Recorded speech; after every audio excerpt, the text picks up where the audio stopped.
pledge allegiance to the flag of the United States of America and to the republic for which it stands, one nation, under God, indivisible, with liberty and justice for all.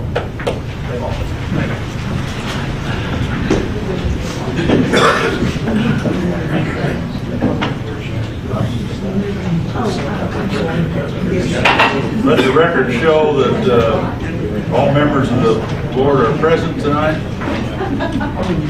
Gentlemen, did you have a chance to review the minutes of the last meeting?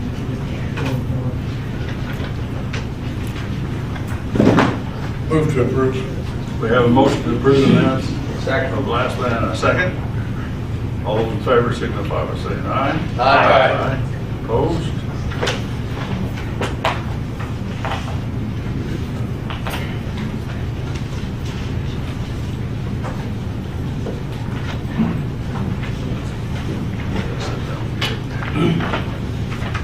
We have no old business tonight, but under new business, first item, site plan review, Wabash Valley Power Substation, located at 210 East Campus Boulevard. Who's here to talk about that? Thank you. So I'm Ben Hooley from Wabash Valley Power, the manager of substation and transmission line engineering. Josh Evans, Schneider Corporation, engineer for projects. Okay. So you're going to present what you're doing? Just give us a little, we've got the information, but most of the people in the audience don't. So I guess this project is to construct a new electrical substation for Duke Energy and Hendricks Power Cooperative. Hendricks Power Cooperative is one of WVPA, Wabash Valley Power's electric cooperative members. We're looking to construct a new substation in this location here. We purchased the property from the county, Hendricks County. We are constructing a new access road off of old US 36 East Main Street down to the substation in this location here. And then I believe there's also some drainage work that we're doing on behalf of the town and for the drainage of our electrical substation.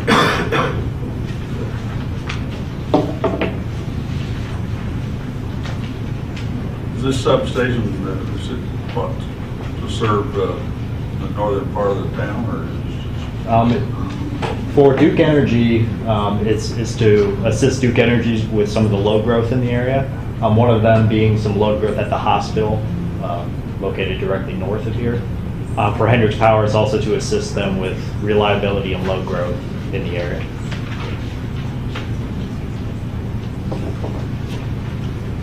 Gentlemen, anybody have any questions for me? This is a site plan review, so.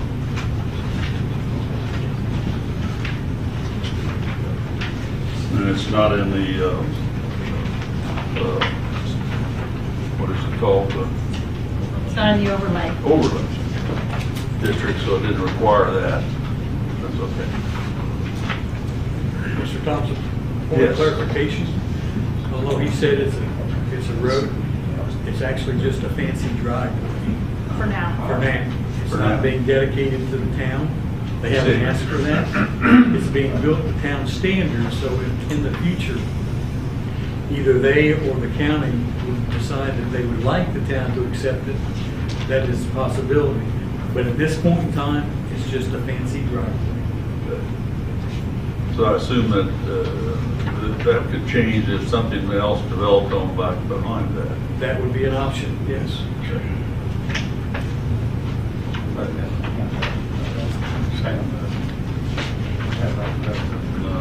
This is not a public hearing.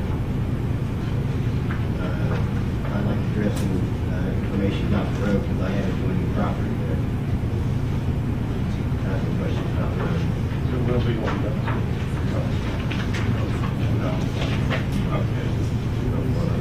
Your property is where? Located right where that road's going through. Obviously, it's not on your property where the road's going. Well, it's regarding access, sir, in and out of the property. I met with the gentleman here, and according to their specs for the road, they're basically closing one end of that entrance off there to my business, kind of causing hardship because we have trucks going in and out of there with a tall curb instead of a rolled curb, keeping trucks from being able to go in and out of my business there. With all due respect, sir, this is private property.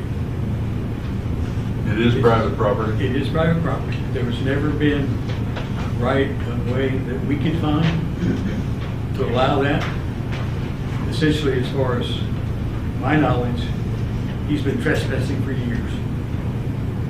It's not something that I would think that the Plan Commission needs to get involved in.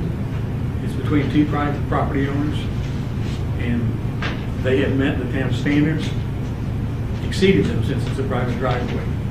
And it's not a discussion that this town Plan Commission should be involved in my opinion.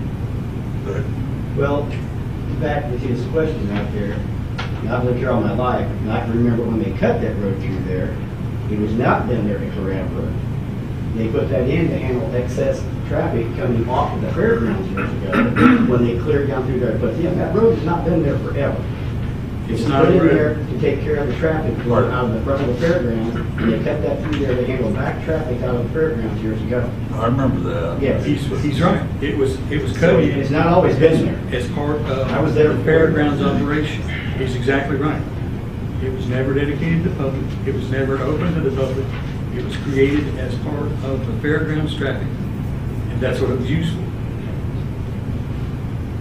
So I assume your businesses are Yeah, immediately my west. business. You know, I'm glad they're putting a new road in there, and I'm glad they're putting the power system. All I'm asking is if we can maybe get a rolled curb there, so my entrance can go in and out like it does now, instead of a big drop curb, 6 inches. It's gonna tear up the tires and everything else, because they'll drive over it. And then that's gonna be another headache, I think, for, whoever's in charge of that road. People coming in and out of there are gonna tear up trucks, trailers, and everything else, that they're gonna be calling somebody, and it won't be me. I just like to have a rolled curb there. They show me the accesses that they are giving to the side doors on the building, and they're great, that's fine. I'm just asking that entrance not be blocked on that end, so it doesn't put hardship on the business, because you can't come in there with a truck and a 20-foot trailer and turn around unless you make the loop through like you do with the armory. You know, that's all I'm saying, is I just like a rolled curb there so that my customers can come in and out. Well, since it's dealing with private property, it seems to me that you're gonna have to work that out with them, not us. With Wabash Valley? Yeah, it's their driveway that they're building, isn't that correct? It's actually the Private county's property.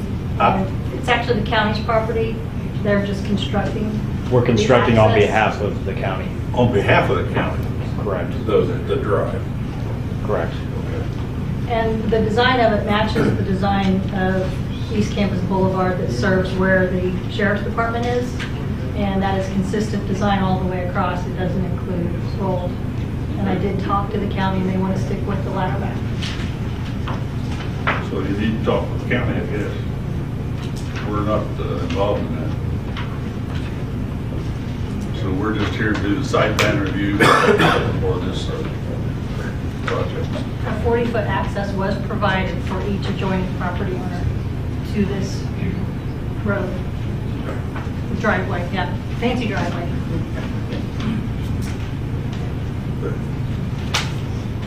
Any questions, gentlemen?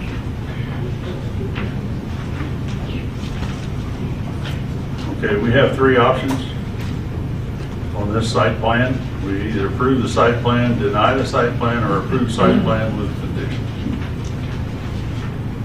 Gentlemen, I'm open for a motion. Question for the engineer, has everything been provided to you for your review? Yes, Is sir. there nothing outstanding? No, sir. Thank you.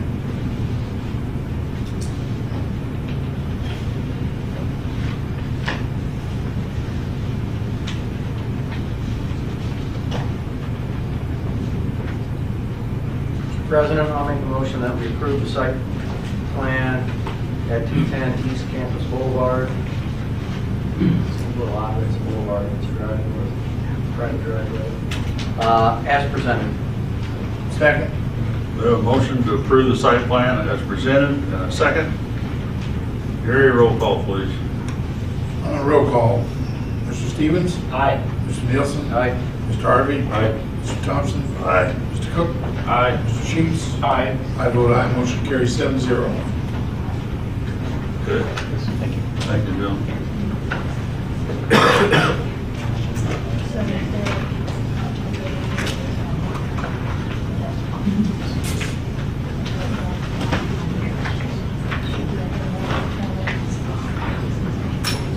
Item B, public hearing.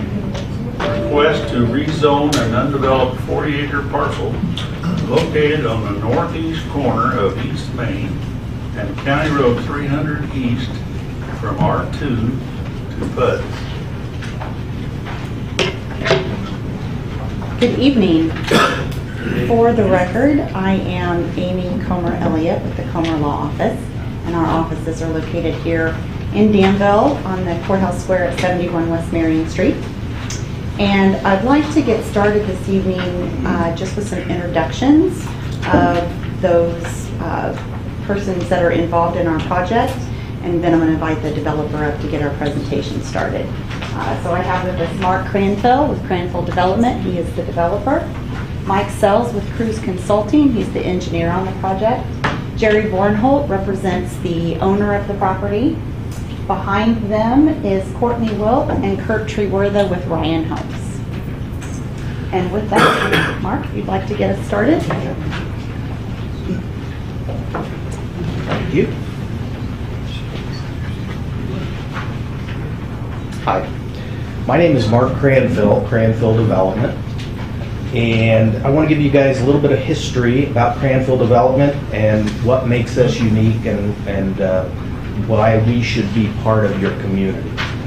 Cranfill Development was formed in the late 1980s by Larry Cranfill, who is with us today. I joined him in 1990.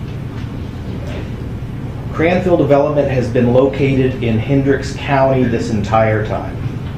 We're currently located in Brownsburg, Indiana, on a tree farm, an ex-tree farm that we used to have called Hidden River Farms. We used to have, some of you may know it back in the day, we used to have haunted hay rides there.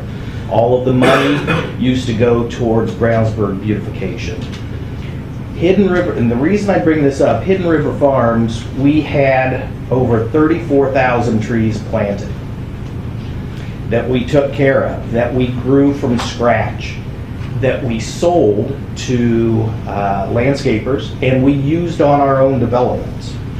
This is how we learned about landscaping. This is how we learned what looks good on a project day one, but also looks good year 30. Cranfill Development specializes in retail and residential communities. Oh, there we are. That's the tree farm. You can see we had some big trees. Now, right now, we've converted it into our office, and it is a woodlands preserve.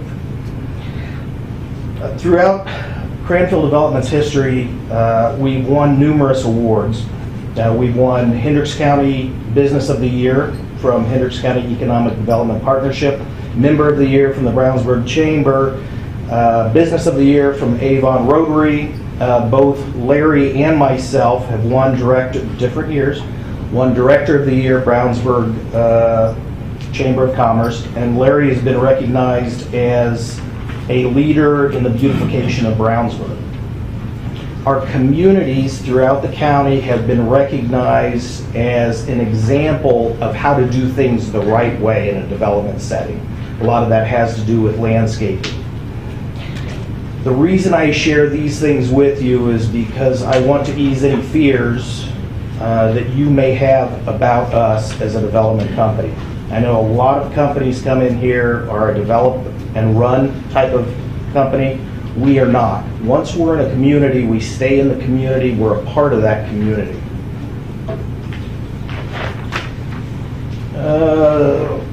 real quickly, some of the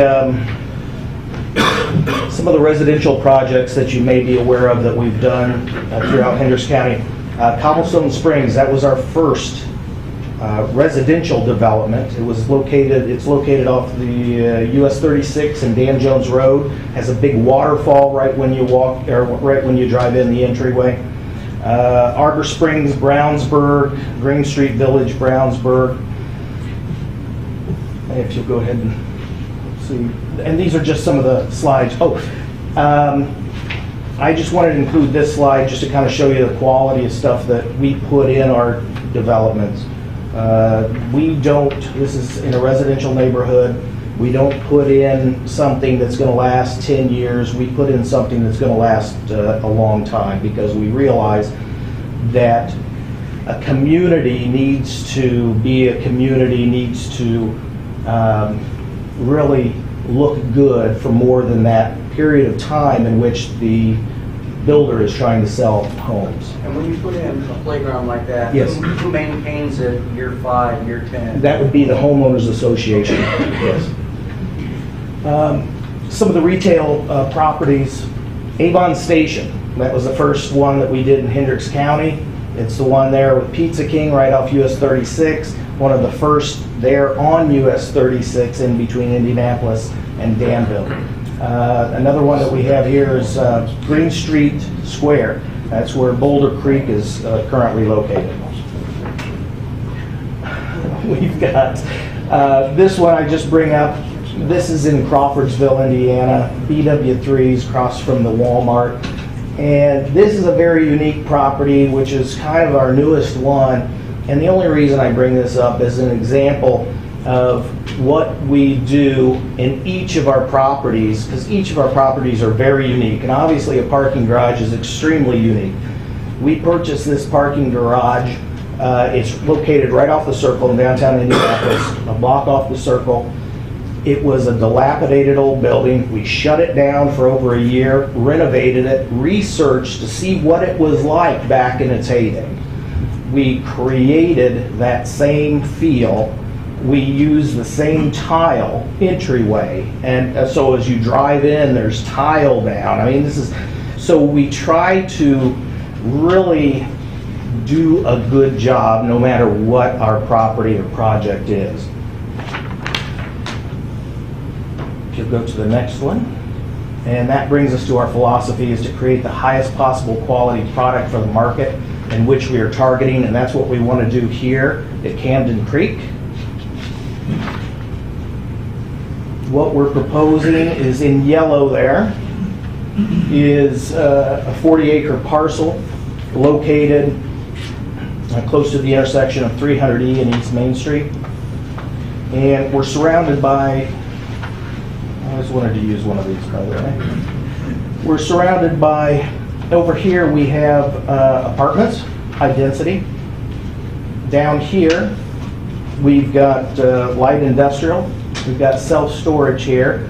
And then up along here, we have, I think, 5 single-family homes and another one over here. Now, the reason that we're using this PUD zoning is a number of reasons, but one of which is because of that transitioning from these types of uses into residential. What we're able to do is we're able to make that transition and save a lot of the natural features on the property. And if you'll go to here is our land plan. We think it's a very nice land plan. This is called Camden Creek. It will be developed in 2 sections. We've got section 1 down here on the south. Section 2. We have 2 entrances, one there and one there. We're able to preserve this creek and wooded area that separates the 2 sections. We're going to have a minimum of 2 parks, one of which is a playground, a tot lot, as it's referred to. The other one is more of a community park, gathering place, if you will. And one of the neat things about this property In doing this as a PUD, we are able to preserve over 34% of the land in common area and green space. And that's a third of the property. So we're pretty excited about that. And all I have to say beyond this is that we're truly excited to be part of Danville. And we hope that this is the beginning of a long-term relationship between Cranfield Development and the town.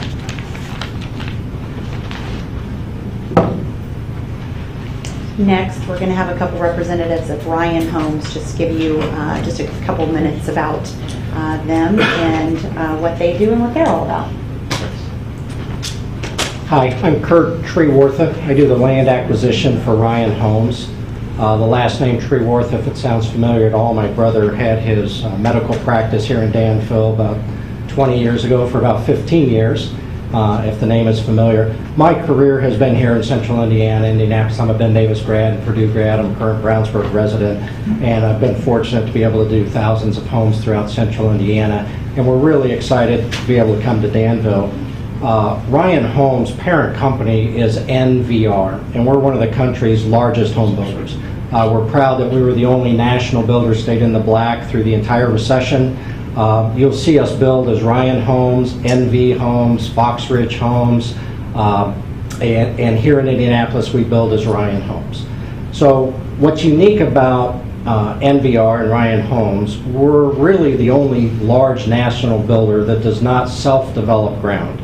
So we don't hold raw ground on our books, so that makes us a very local builder because we need to engage the local developers when we have land that we want to build on. So we acquired this land about a year ago, and we went through a process kind of tying everything into why Mark and Larry are here today. I've been fortunate enough to work with Larry, I think, starting 30-some years ago, and when we knew we wanted to be in Danville in this area, they were our top choice. So we've been working together as a team now over the last several months, getting to this point to present to you. And we're just excited to be here. We're a large national builder, but we do it on a very local, fun scale, here with your town. And we build all over central Indiana. So you see us everywhere. We're one of the top 10 builders here in town. We've been here in Indianapolis, the fastest growing builder for the last years, back to back. So just excited about the growth and what we're doing. So just wanted to let you know a little bit about us. Courtney Wilt is the division president here in Indianapolis, and I know she wanted to touch base with you a little bit how we involve ourselves with the different towns and municipalities that we build in.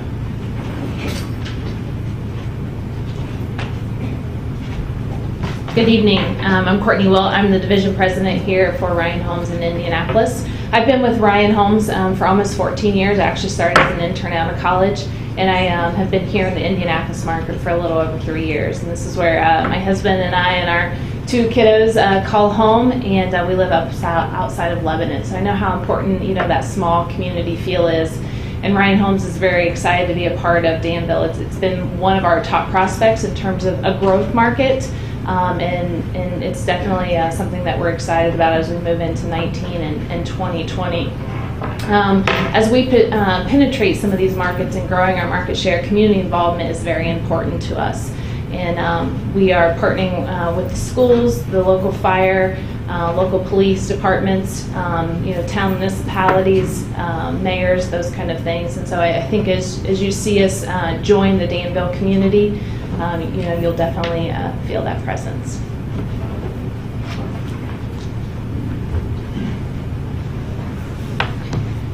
So at the Danville-Lebanon high school football game about a month ago, I'm walking into it was at Lebanon, I'm walking into the fields, and Ryan has these big banners within their football stadium. They had a couple other businesses too, but it was pretty cool to see that I was working with them and that they are community sports supporters. They had these awesome banners supporting the local high school athletic department. So if we could go back, Suzanne, back to the zoning. Thank you.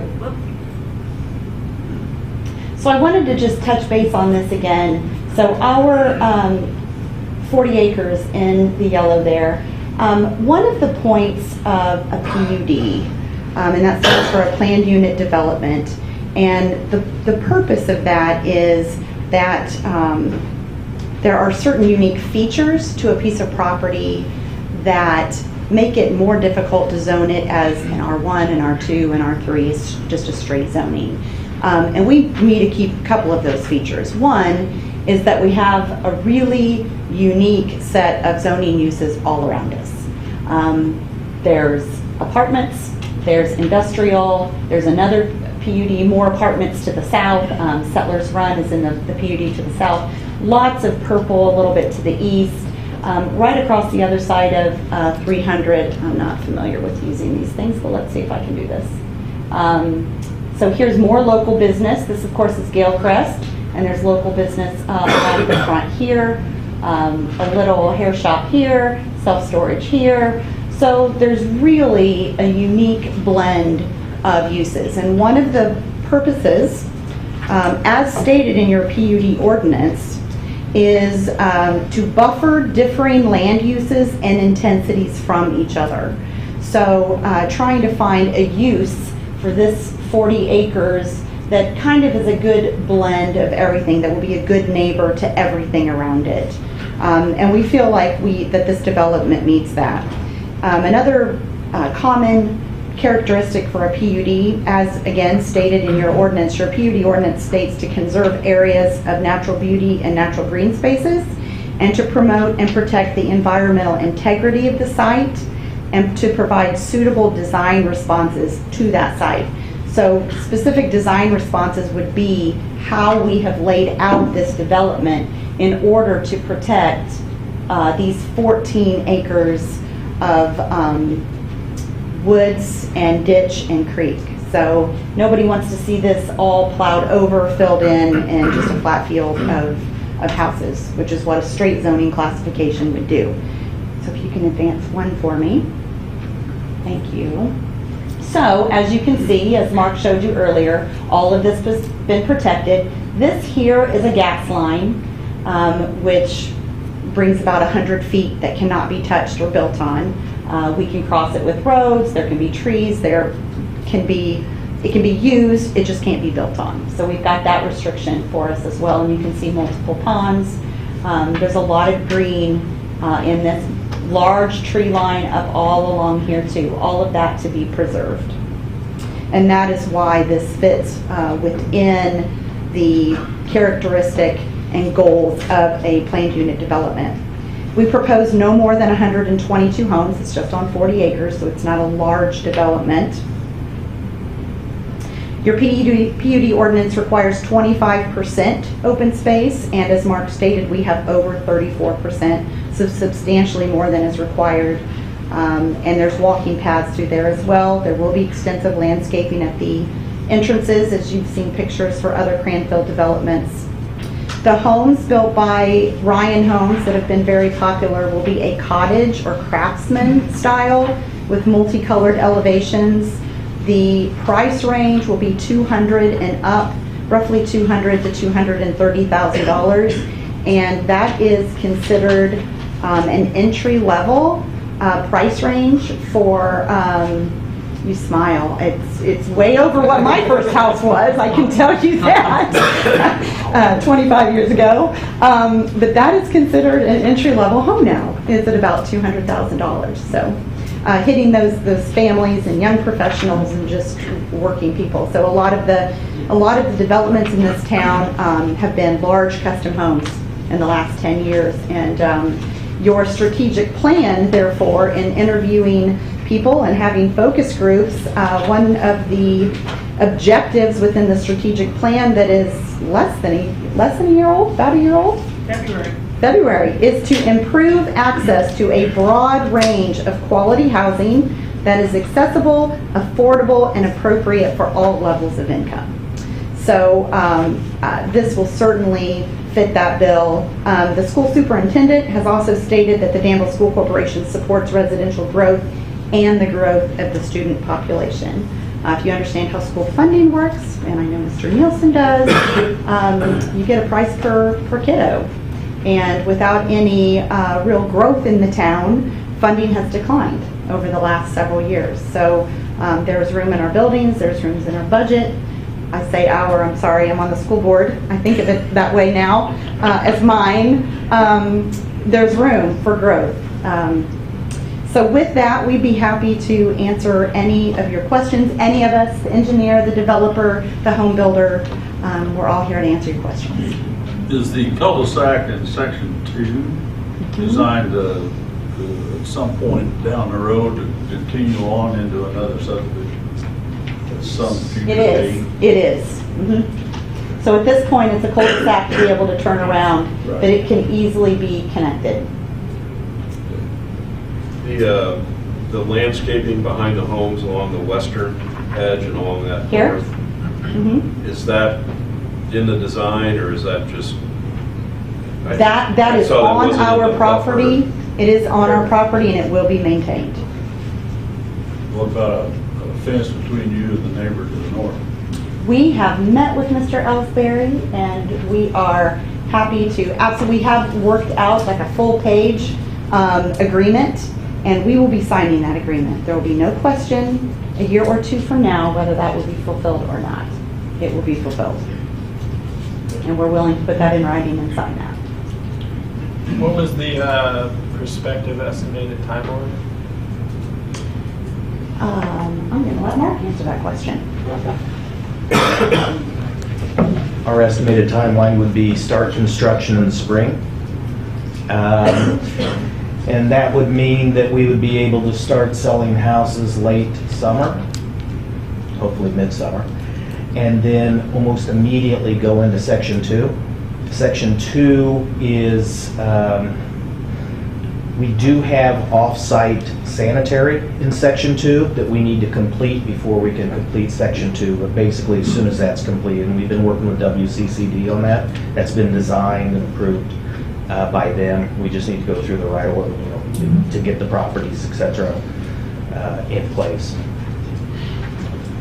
So that'll start next year. Is the development set to link up with the one to the west there? With the apartments, Yes. one West Main, one Main, help me out. Oh, to the, Thank you. East Main, I'm East sorry. Main Apartments, okay. oh, you I mean don't to think the it apartments is. over here? No, no. We're totally separate.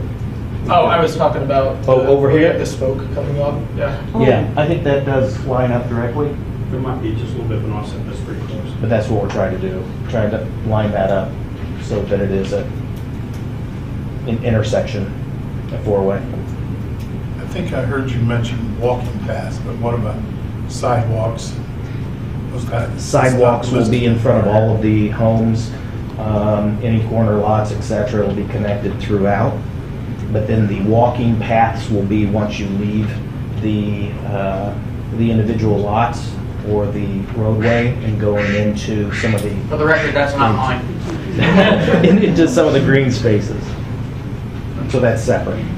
And I will add that this is just the first step of a multi-step process. So if we're successful in the zoning, then the engineer and the developer will come back and you will see a full plat. And with that, you will see the street design and the sidewalk design and the walking paths through the common areas, and you'll see all of that detail. That is also a public hearing, so letters go out to the same group of neighbors that received notice of this meeting tonight. Amy, would that also be a time where if neighbors had concerns about traffic flow? And drainage and all of that. At that meeting, is that the appropriate time? That is correct. Okay. That's when the detail work, and we'll have the answers to all of that. Thank you. I heard you say WCCD. Is this their CTA, or is it simply going downhill? That is a part of their territory here. WCCD's territory goes over to 300 East, that's the western limit.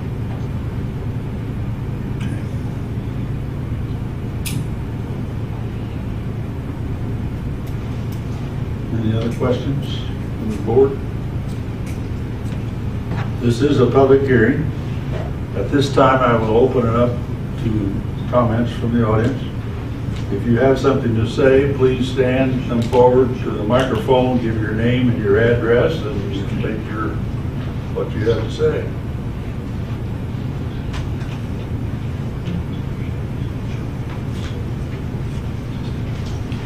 Hello, my name is Graham Youngs. I'm an attorney at Stillwald Hannon Witham, here on behalf of Jim Ellsbury tonight. As Amy alluded to, we have a letter of intent between Mr. Ellsbury and Cranfield Development Corporation with respect to a fence along the northern and actually part of the eastern portion of that property. Basically, Mr. Ellsbury is requesting a woven farm fence in an area that's highlighted on an exhibit that I can provide and make part of the record here this evening. He's asking for trees that are within 5 feet of that fence be removed, and that dead trees within striking distance of the fence be removed so as not to pose a threat. There's also one large highlighted tree that he's asking be removed in the northeastern quadrant, and he's asking for a culvert, of approximately 20 feet to be installed. And all of this is depicted in an exhibit. And we would just ask that if this project's approved, that these conditions be made written commitments of the PUD approval, so that there's no ambiguity going forward in terms of what the obligations are. So I'm happy to provide these to the Secretary to be made a part of the record this evening. And that's our request. Now, if you come to an agreement on that, is that to be done when the first section's built or as the second section is built? Well, we believe it could be done now as part of the zoning approval. And did you have any comments on They one? agreed that when they started section 2, before the first footer was coming in, that fence would be up. Okay. The commitment will be made now, Yes, and it'll be right. part of the ordinance. Okay. So, well, how do we include that? Put in your motion. And I have something here in writing too, so that's hopefully clear. Those commitments be recorded? If it's a requirement of the commission and council, absolutely. I will revise the ordinance that we've presented to include it, and I can get it to Laura for presentation before the town council. And if you prefer or also want it in a recorded commitment, that's fine, you can do that too. If you incorporate it into the language of PUD, that gets recorded, so. Oh, the PUD will get recorded. Okay, well then it will be. You can save that until she has the language to. I think I do. Is that like Mark sent to you? Okay, send it to me too.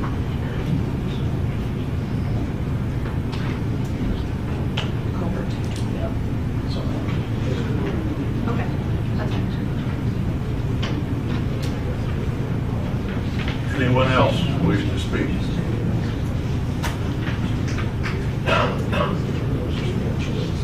Seeing nobody rise, public hearing portion is now completed. Do you have something else you? I don't have any further comments. Would you like me to sit down, or do you have any further questions? I guess we don't have any more questions. Okay, thank you. Okay, gentlemen, here's the actions we can take tonight is a favorable recommendation for rezoning request, favorable recommendation for rezoning request with commitments, or an unfavorable recommendation for rezoning request. And this final decision then, whatever we decide here, would go before the town council. So right now, I would entertain a motion. I would say motion for favorable recommendation for rezoning request with commitments. Okay, we have a motion for a favorable recommendation for rezoning request with the commitments, and that's in the commitments that they were just discussing, yes. Second. We have a motion and a second. Gary? Roll call vote. Mr. Stevens? Aye. Mr. Nielsen? Aye. Mr. Harvey? Aye. Mr. Thompson? Aye. Mr. Cook?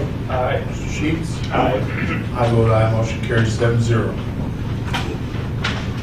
We appreciate your time and consideration this evening. Oh, can you tell us what the council meeting will be presented at? Can you have it revised and ready to go at the next one, which would be tomorrow? Well, I can get it to October you tomorrow. 15th is the next council meeting. If that's what you want. Okay. Third item, public hearing, request to amend Western Hills PUD.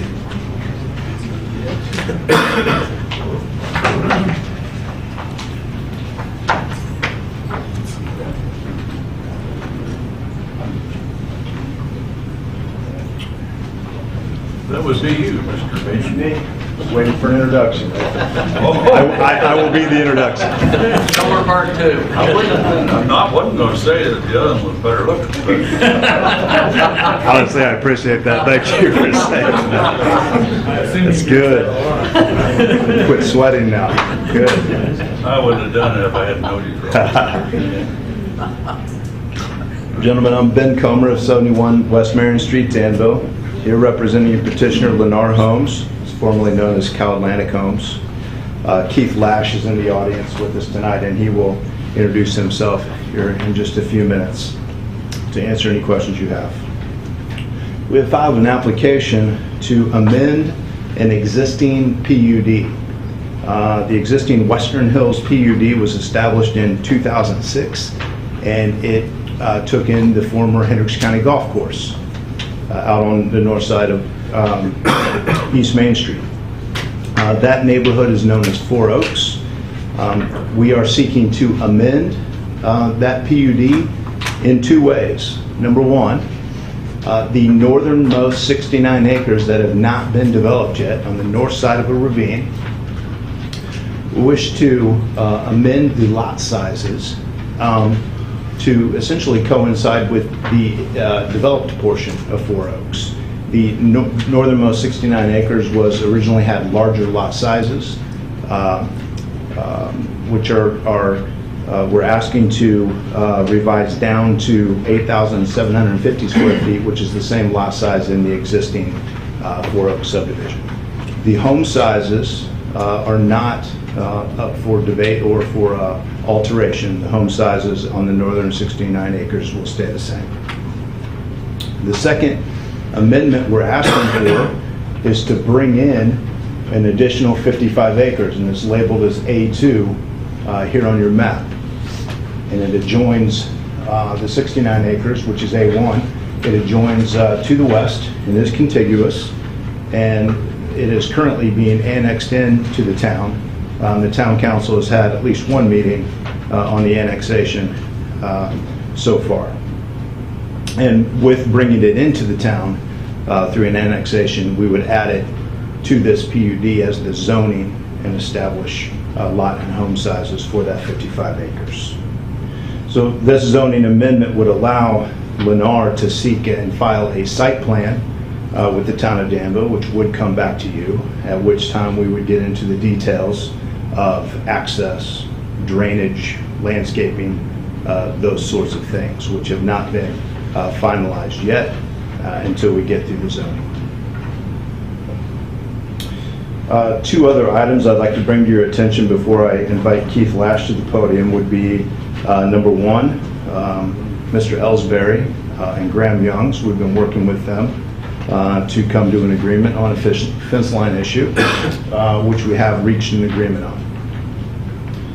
The second item I'd like to bring to your attention is the staff report does recommend approval of this rezone application, and we would ask for your favorable recommendation to the council. With that, Mr. Keith Lash from Lennar Homes. Thanks, Bob. For the record, Keith Lash. I'm the Vice President, Land Acquisition and Development for Lennar Homes. Many of you probably, perhaps, are familiar with Lennar, or at least have seen our new signs. Lennar has acquired Cal Atlantic Homes, which merged previously and started with Ryland Homes. So back in the day, since 1974, Ryland Homes built Indianapolis Market. We're one of the larger builders in the city. 2.5 years ago, like I said, we merged with a West Coast builder, rebranded to Cal Atlantic Homes. We were a successful operation for 2 years, and then Lennar purchased Cal Atlantic earlier this year. Lennar is now the largest national builder, publicly traded company in the U.S. They were named the 2018 Builder of the Year by Builder Magazine, so it was a good merger for us. It's a very large organization, and it brings great growth opportunities for us as a division, which is what brings us here this evening. Back in 2014, Ryland purchased, it was still Ryland today, purchased the southern part of Western Hills. PUD is what it was called. We've since been building and developing and building that community. We've been very pleased with the Danville market. We've been very pleased with staff and the inspectors. It's been a great relationship. It's a community we want to continue to build in. So as we build out Four Oaks, we're about 65% complete. There's 222 homes in Four Oaks. We've sold about 65% of those. We start looking for our next opportunity within the town limits. This was a natural fit for us, being that it was just on the other side of the creek, literally, the piece of the north. So we approached the underlying land seller, Mr. Colossi, made an arrangement to purchase his real estate along with the 55 acres to the west. Now, the 55 acres to the west allows us to do a couple things.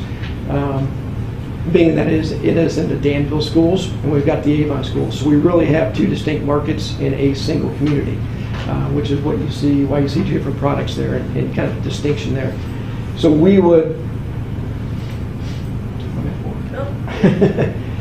So the area in yellow to the north, we would just simply extend the Four Oaks community product that we're offering today. We would build it to the north. We would bring that online about the time we were exiting Four Oaks, so it would just be a natural progression to the north. We would start to develop the area to the west, which is a slightly smaller product, but not that much smaller. Average sales prices in the area to the east will be $300,000 to $375,000.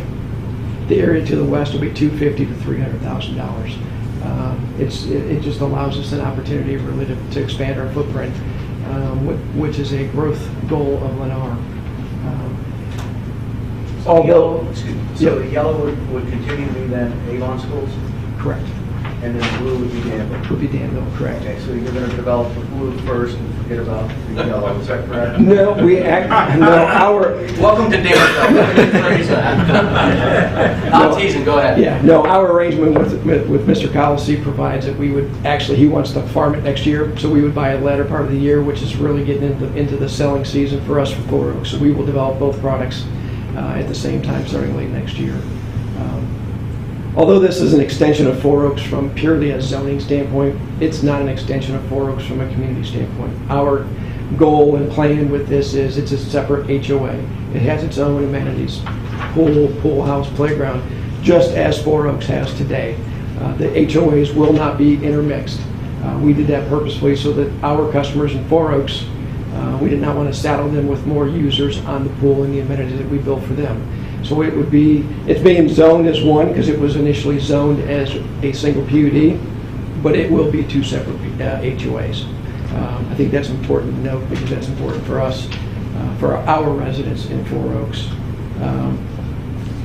Like I said, it's going to afford us an opportunity to probably offer about 17 different plans up there and hit a couple different school markets.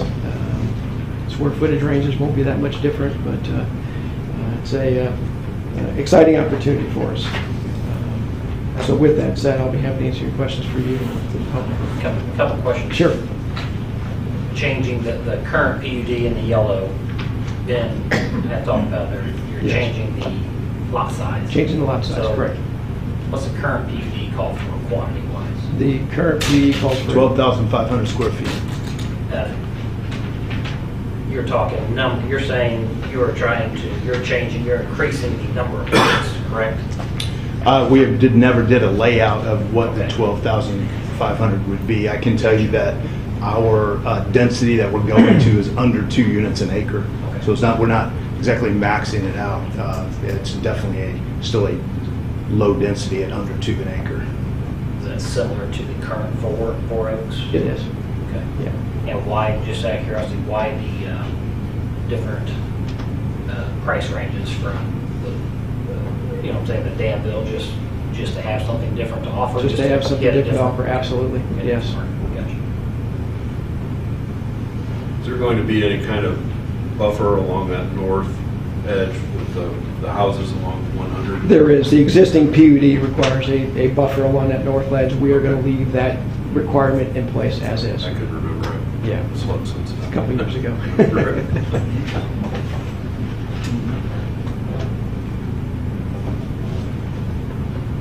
Any other questions? Thank you. The stub street in the blue section there at the south, Yes. that's for future, because that doesn't go out to 300, does it? This? No, the blue. Oh, this? Yeah, that's Right just there. for future. Yeah.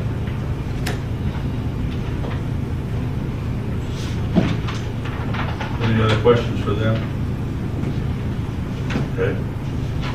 This also is a public hearing. So if somebody has something they would like to say, please come forward to the microphone, give your name and your address, and state your reason.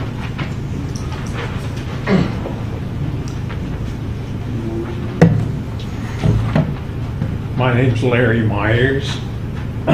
My farm lines up on their western edge all the way down.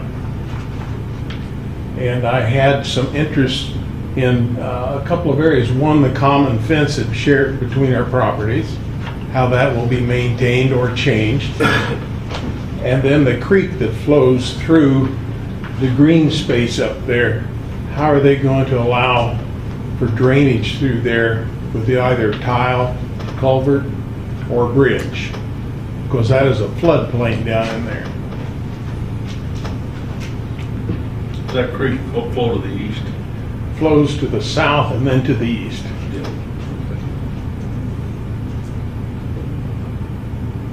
Would you like us to answer these as we go, or? Yeah. I'd say yes to that. So please keep track. Yeah. So that will be addressed farther down the road. That's what I thought, and I'd just like to establish a communication line at this time. Sure. So the property line to the east, we would work very closely with Mr. Myers to preserve that fence line and tree line. You can see we don't have a whole lot buffering, a lot going on that line, so we really won't be down there doing any improvements. As it relates to the creek and the crossing, we'll work with the town and the county on some kind of, whether it's a culvert, small bridge, whatever it may need to be. We'll go through that process. We'll have some discussions, I assume, during primary plating, which is the next step. But we'll really get into that and into the details when we get into the final engineering and construction plans. But we absolutely expect to be able to cross that. That's something in your bailiwick, isn't it? Yes, it is.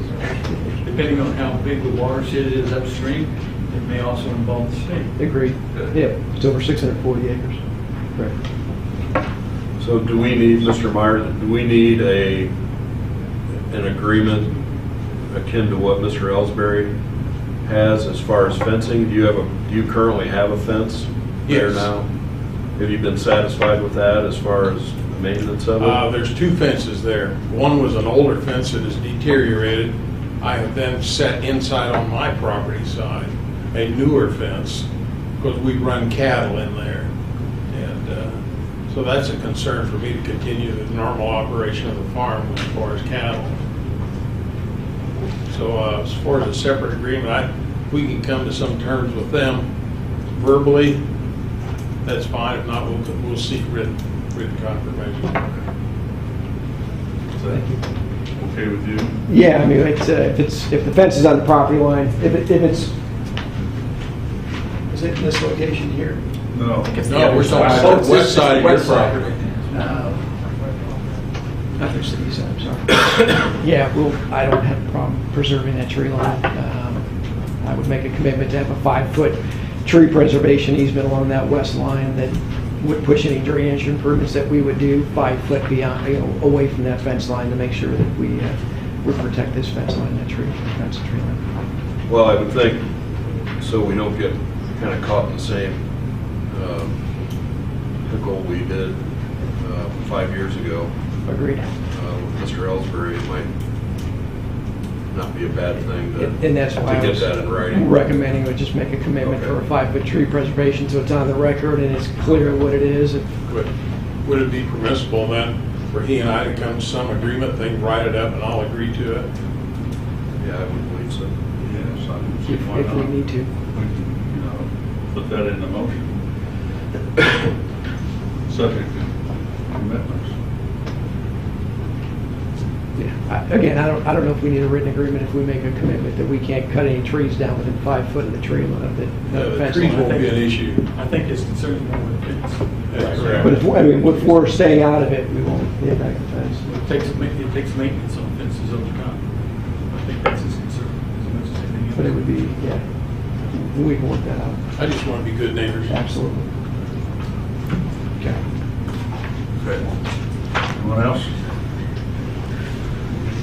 Won't take long. Graham Young's again, as has been alluded to, we do have an agreement with respect to Mr. Ellsbury's property, and this time we're talking about his property where a fence along the northern and eastern edge of his property. And we've submitted agreed written commitments to your secretary, and we just ask that the approval be made subject that those commitments be made as written commitments. Mr. Ellsbury, you're okay with this agreement as it's presented? The only thing I'm curious about is with that fence being put in back there, I checked with Marathon Oil today. Any existing fence repair, replacement, or anything else, they require a 10 working day notice before that could be put in for them to locate it. And there is one place in kind of where the pipeline goes through there. So that, Marathon Oil didn't have a problem with that. And on the fence on my place there, we'd like for that to be a timetable put onto it as far as when they start building houses back down that way, so that we don't have a problem with a person buying that lot or having a house built there, then come through and change the contour or the boundaries. There is a timetable in the written agreement that was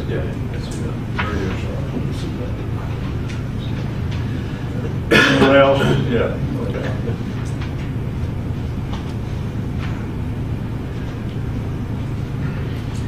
My name is Bill Neal, and we live at 735 North County Road 450 East.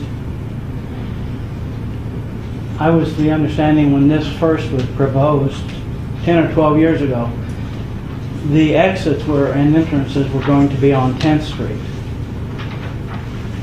And now they're coming out on County Road 450 East, which is extremely narrow, curvy, and it's not going to handle the traffic that's going to come out of there.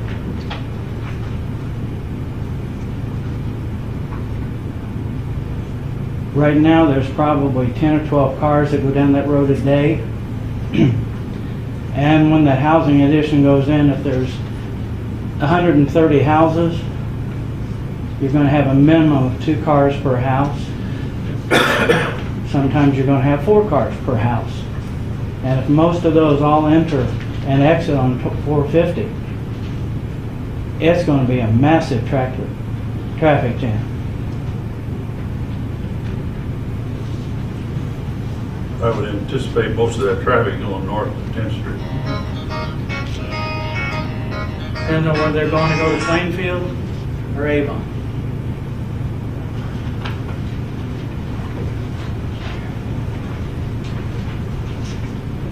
Yes, sir.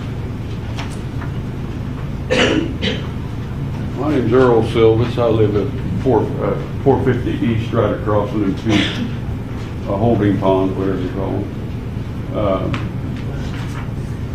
a little more on what he had to say. They haven't done a traffic study, but we went to the meeting here a couple weeks ago, and there's no traffic study that they had done.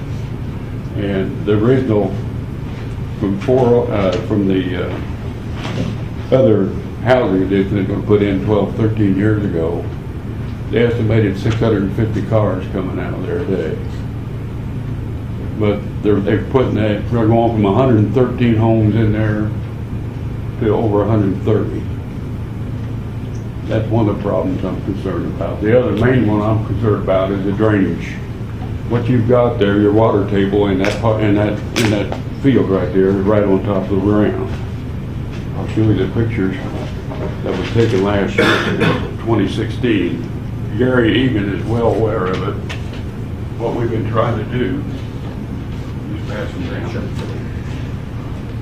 450's underwater there. What I'm concerned about is these drainage ponds right here. You notice there's no homes in there. The reason they're not putting homes in there is because of the water level in there. There's pictures of that field right there you're going to be looking at. I live right here. And they got an underground culvert right here. Are they going to take that underground culvert out, or are they going to leave it in?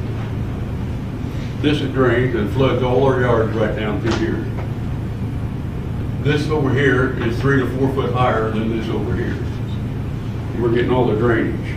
The gas company come and dug on their gas main right up here 4 or 5 years ago, and that's all field tile under there. They broke one field tile.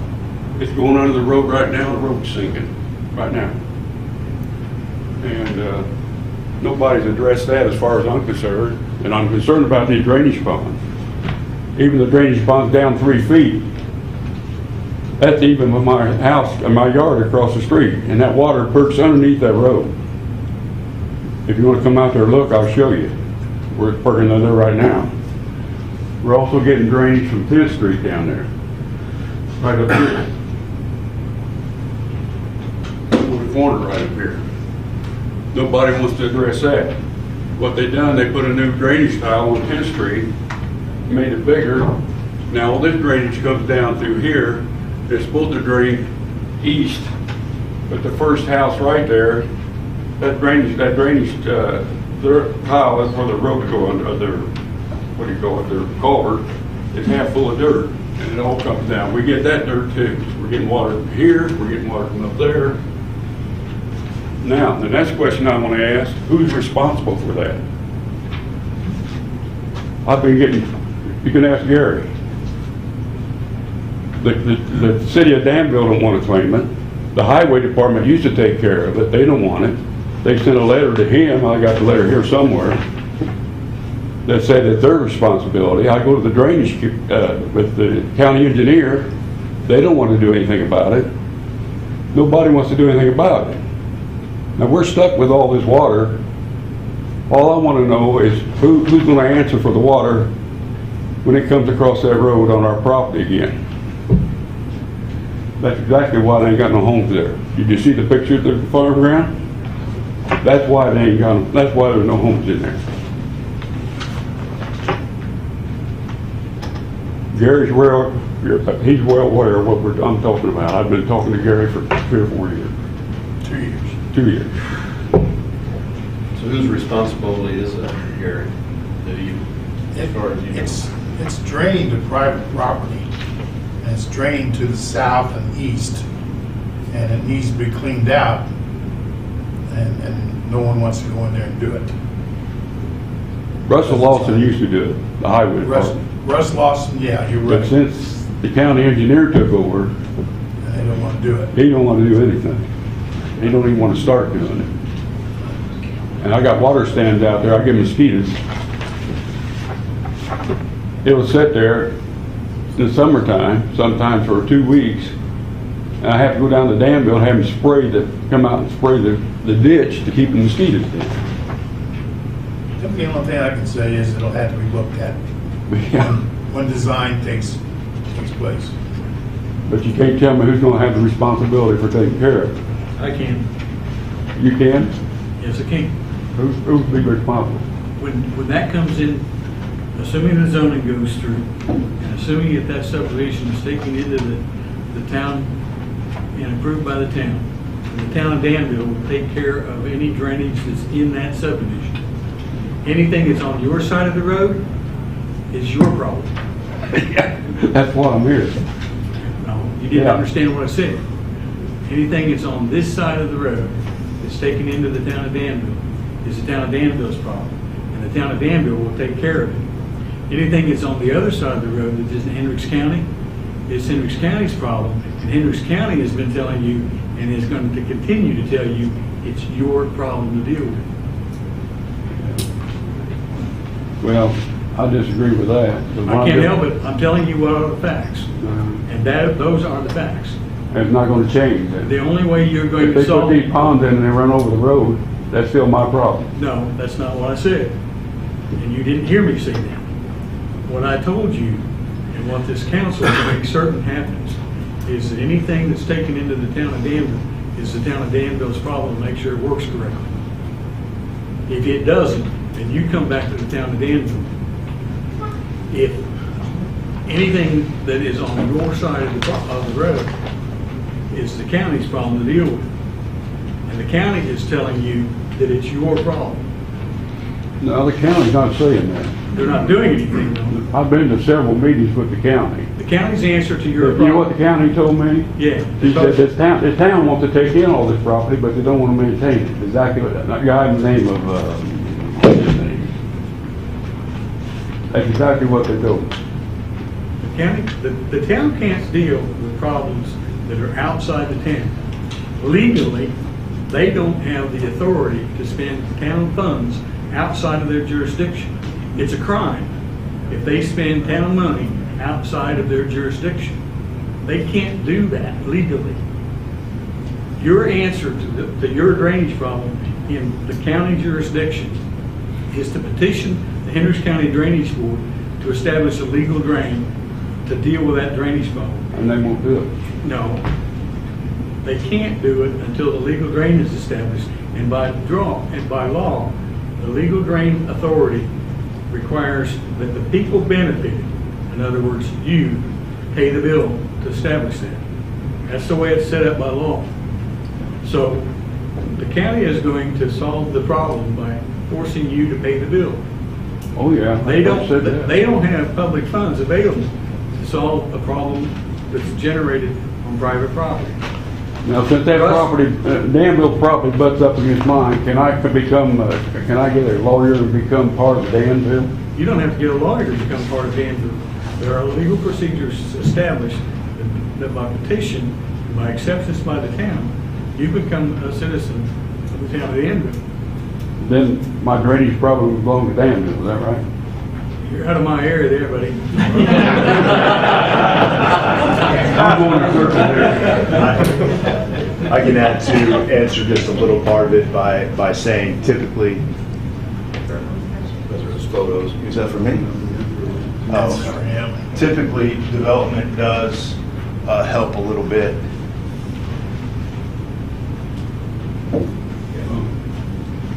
In the sense that water that's flowing off of this field, off of the 69 acres or the 55 to the west and flowing east and contributing to that problem will stop. It will be held up, checked, retained, and not contribute to the problem. So it will lessen the problem, because I'm certain that some of it is probably coming from the east heading, or from the west heading east, if you will. So, you know, what's coming down north on the east side of 450, we can't get to and help, but we will solve some of the problem, or lessen the problem by checking up what's flowing from the west. So, and that will all happen as part of the site plan review that Walden, the town staff, will analyze the engineering plans. And same thing goes for the county road, the access points that, as part of that site plan, a traffic study will be done, and those access points on the county roads will be analyzed at that point in time. Okay. Okay, anyone else?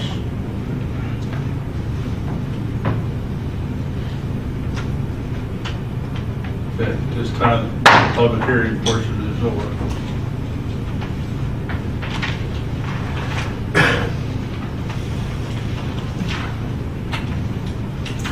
Anybody on the board have any questions of anybody?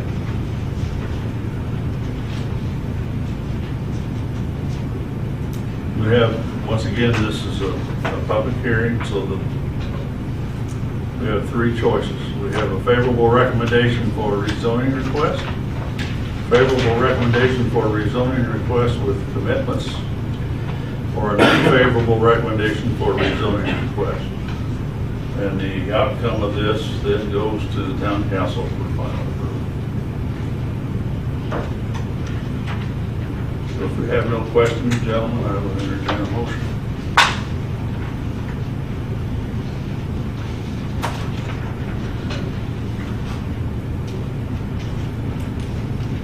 Mr. President, make a motion. We recommend a favorable recommendation for rezoning request with commitments. Based on, I think it would be a good idea for Mr. Myers to have something, Mr. Ellsbury, just for clarity. We have a motion, do I hear a second? Second. We have a motion and a second. Gary? Roll call. Mr. Stevens? Aye. Mr. Nielsen? Aye. Mr. Harvey? Aye. Mr. Thompson? Aye. Mr. Cook? Aye. Mr. Sheets? Aye. I vote aye, motion carries 7-0. Thank you very much for your time.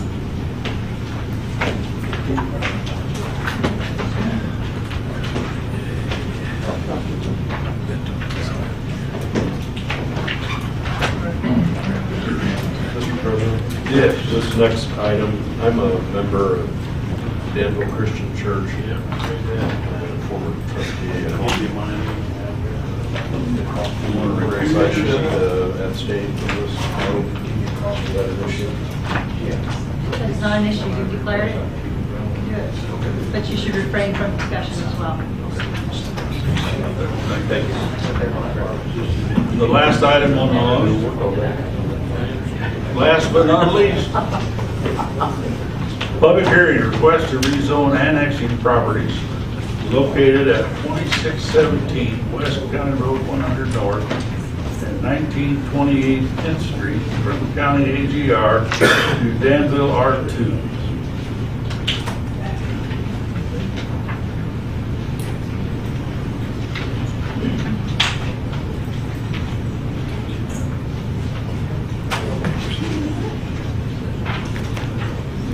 I'm David Ruth. I'm a trustee at the Danville Christian Church.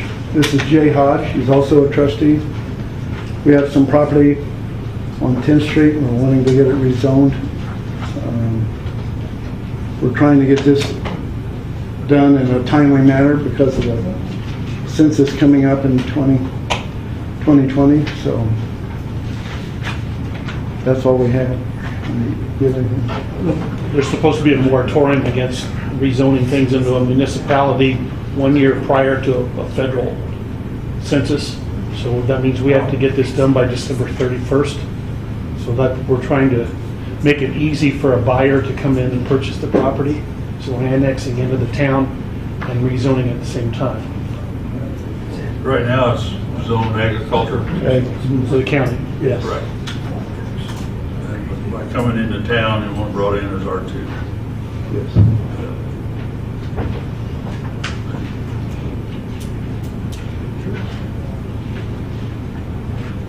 I guess I got confused over that address. We don't have any fancy graphics, but it's about, what, an eighth of a mile to the west of the 200 East and 10th Street. Well, I know. There you go. There's You got actually two 2617 West County Road 100, and you got 1928 10th Street. Is that one and the same? There's actually two parcels there. Oh, there is? There's a half-acre parcel there that's included, and that's why we got two addresses. Oh, okay. All right. Now I understand. I know where it's at. Kept waiting on that church to get built. That's right. So did we. You guys are trying to rezone it to sell it, is that what you said? Yes. Anybody have any questions of them? This is a public hearing. Go final, go before the town council. Any questions? If not, I'll open it up for the public. Okay. Anybody in the audience wish to have anything to say about this? One or the other? Please step forward and give your name and address and speak your piece.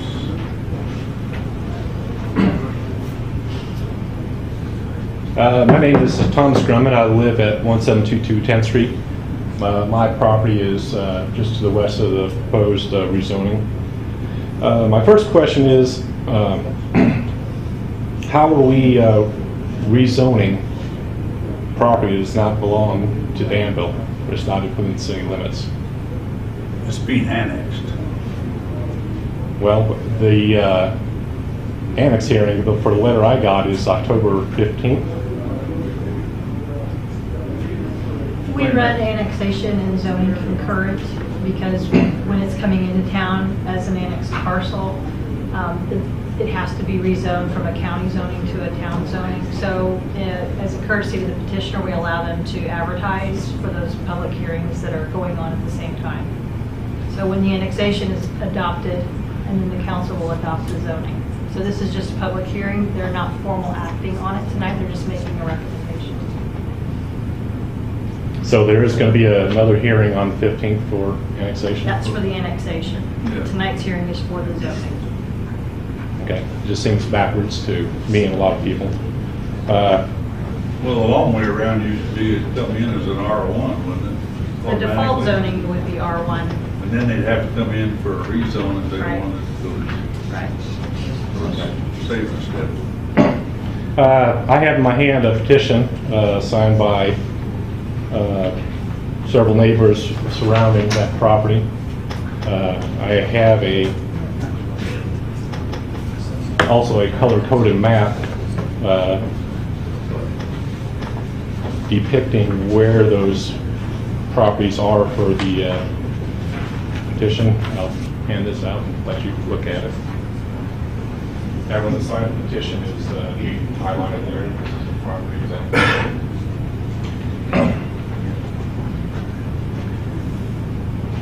Everyone that signed this petition is against the R2 zoning due to the high capacity of houses that will be incorporated within that property. R2, as you know, allows for 4 dwellings per acre. We think several things, drainage, high traffic for the 200 East 10th Street intersection.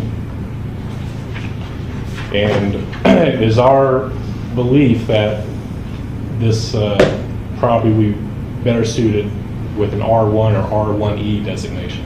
We're not actually wanting to prevent Danville Christian Church from selling a property and have a zone, but in order to fit the way the property is all around them, we think an R1 or R1E would be beneficial to the surrounding property owners.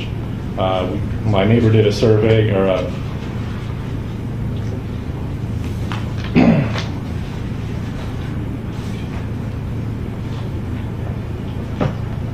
my neighbor did a little investigation, and he looked at all the properties surrounding that property in question. There are only 2 properties there that are half or less than 1 acre property owners. Everyone else is sitting on 1 acre or plus. And we're concerned about having a high density subdivision implanted in basically in our neighborhood.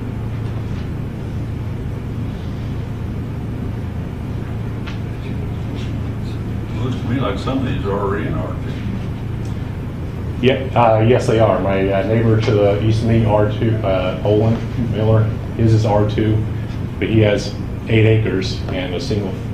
It was, my guess is it was zoned that way prior to him buying it, and since he built a single house on there, has no intent of developing it.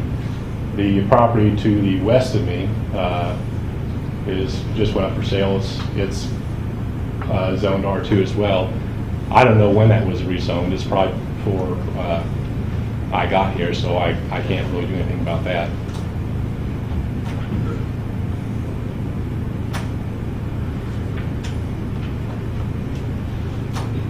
Okay, thank you.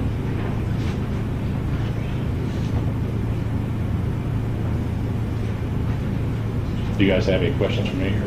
No. I don't. Anybody have any questions? Well, that's a question for Laura. What about the R1? How do you feel about that? The comprehensive land use plan calls for single-family residential development.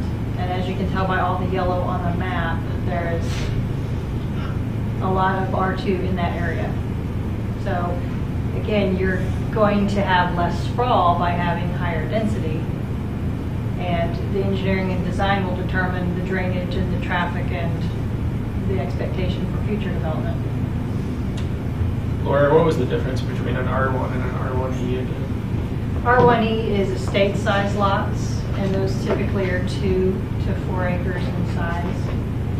R1E actually has, I got it right here, it calls for, it reads, district designated R1E establish areas for very low density single family residence with a density of 1.5 or less per acre. So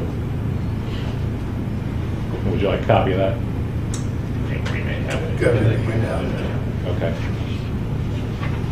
All of our RE ones are exempt subdivisions, and they have to be a minimum of 2 acres. So that's in order to subdivide them to that size. So yeah, the R2 is going to be a typical subdivision.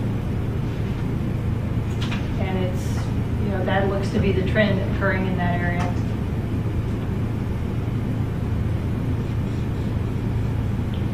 Well, the only trend really is Whisperwood to the south of 10th Street. The 137 acres to the west of us, which is zoned R2 now, it's a farm field now. There's no for now, but I know what's coming there, probably, but I don't know what I can do about that since it's already been rezoned and it's probably done before I got here.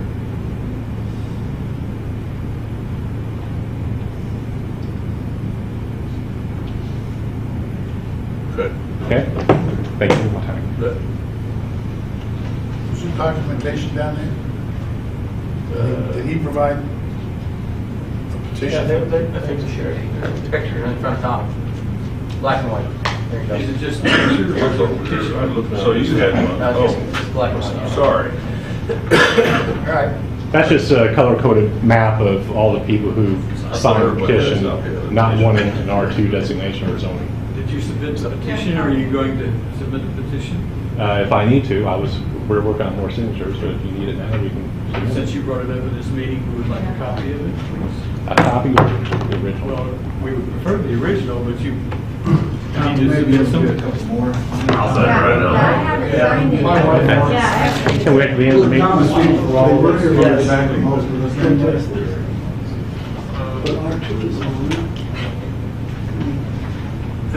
Anyone else have something they'd like to say?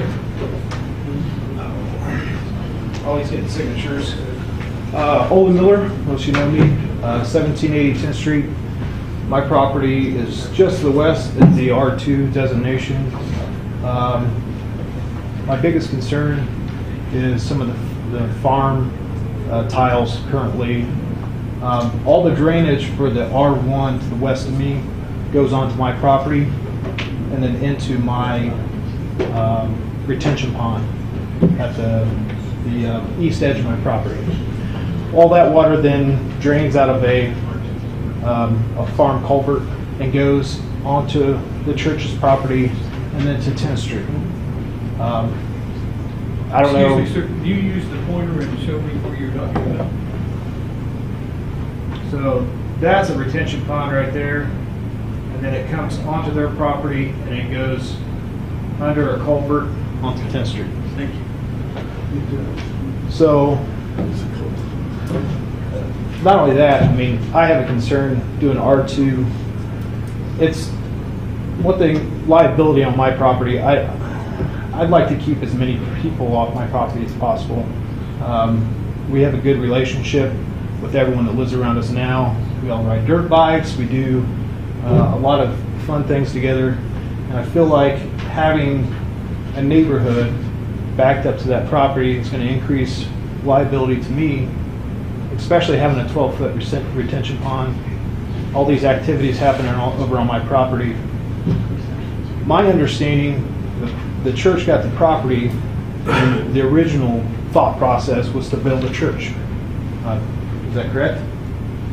So, you know, I moved to that property assuming that there was going to be a church built. I know there's no guarantees in life except for death and taxes, but I'd like to think that if they're not going to build a church there, then the least they could do is think about the neighbors that have been around there for however many years and take into consideration what they're wanting to live beside for, you know, the next 50 years. So I think there's some things that's not being said tonight.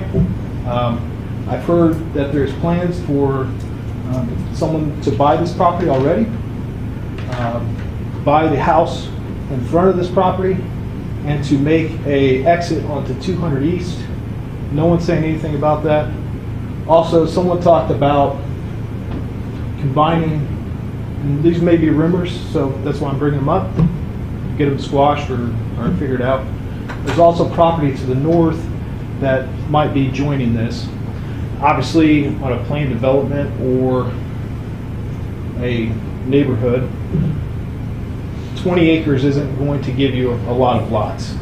Most developers are not going to attack this project unless you have 2 exits and you have at least 40 acres.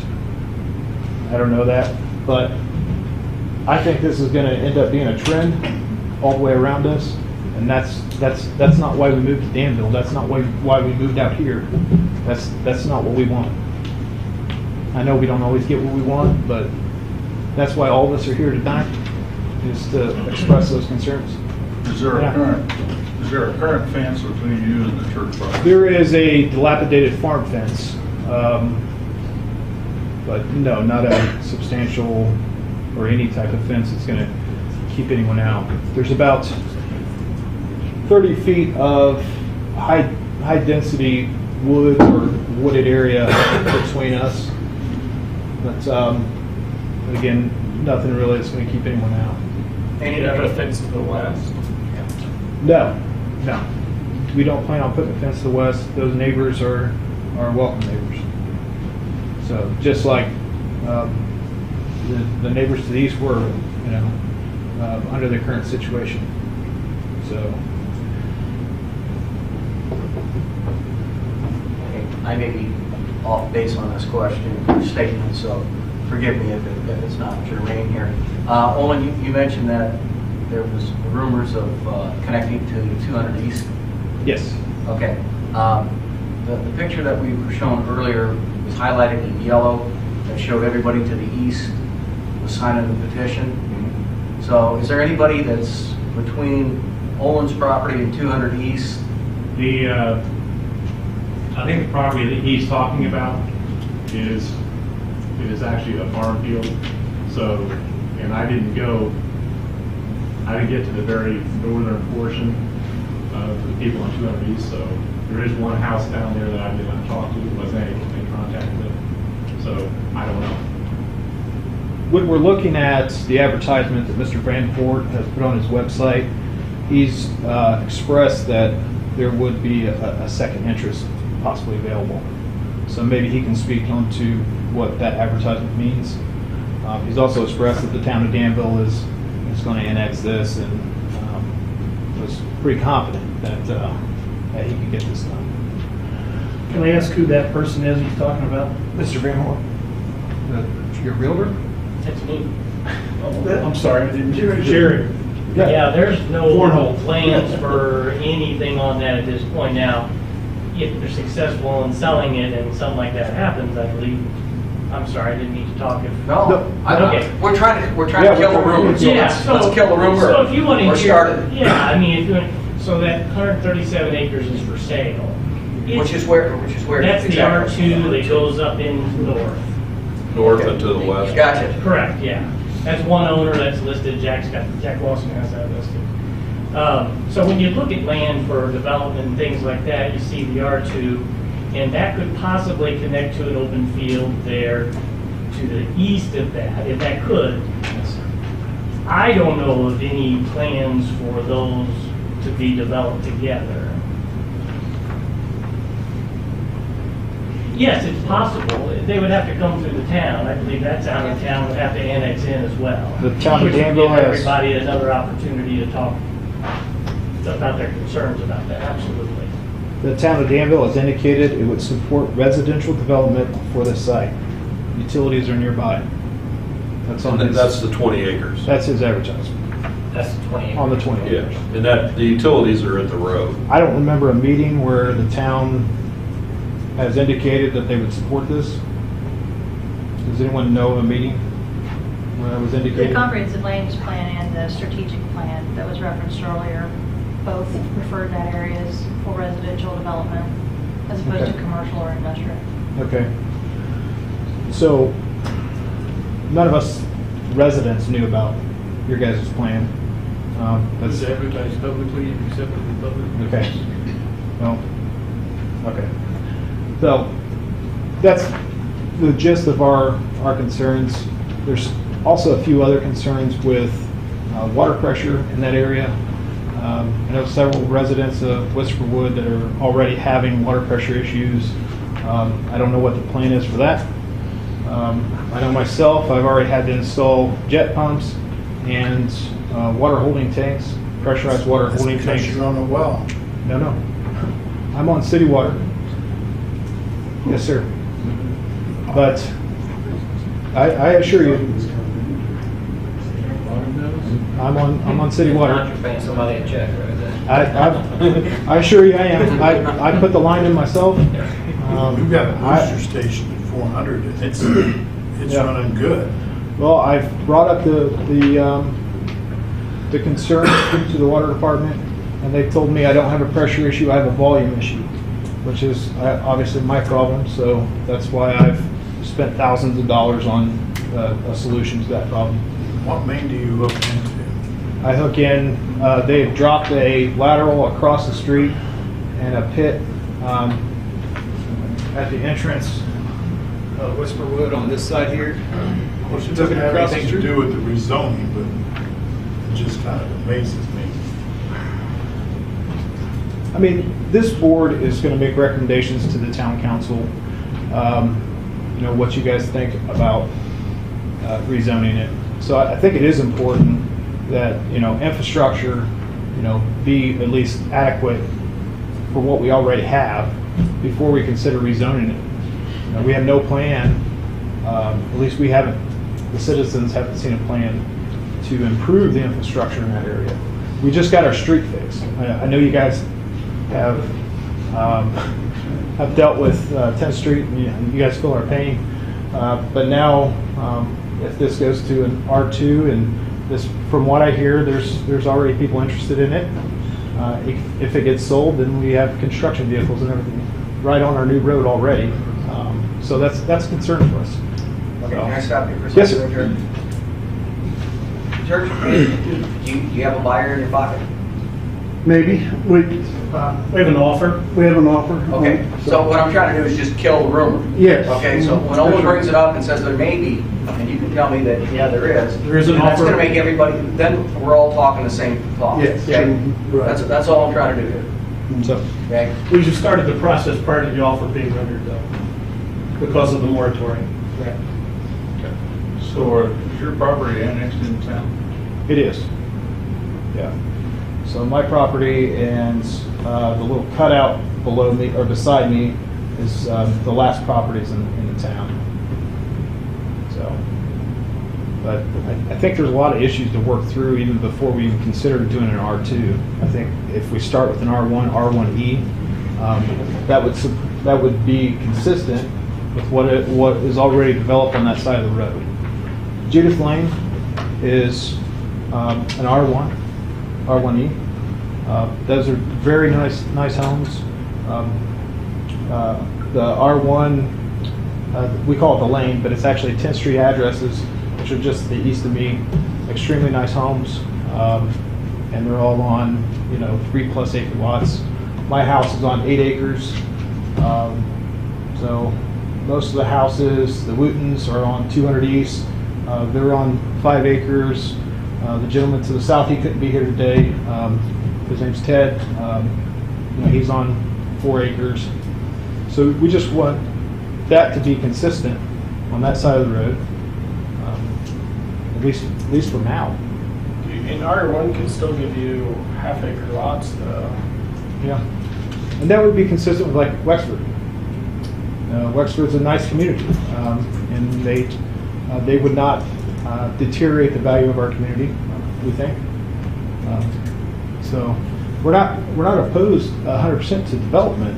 We're just opposed to 4 lots per acre development.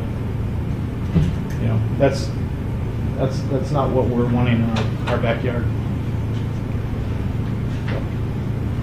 Any questions? Thank you, gentlemen. Thanks, sir. Anyone else?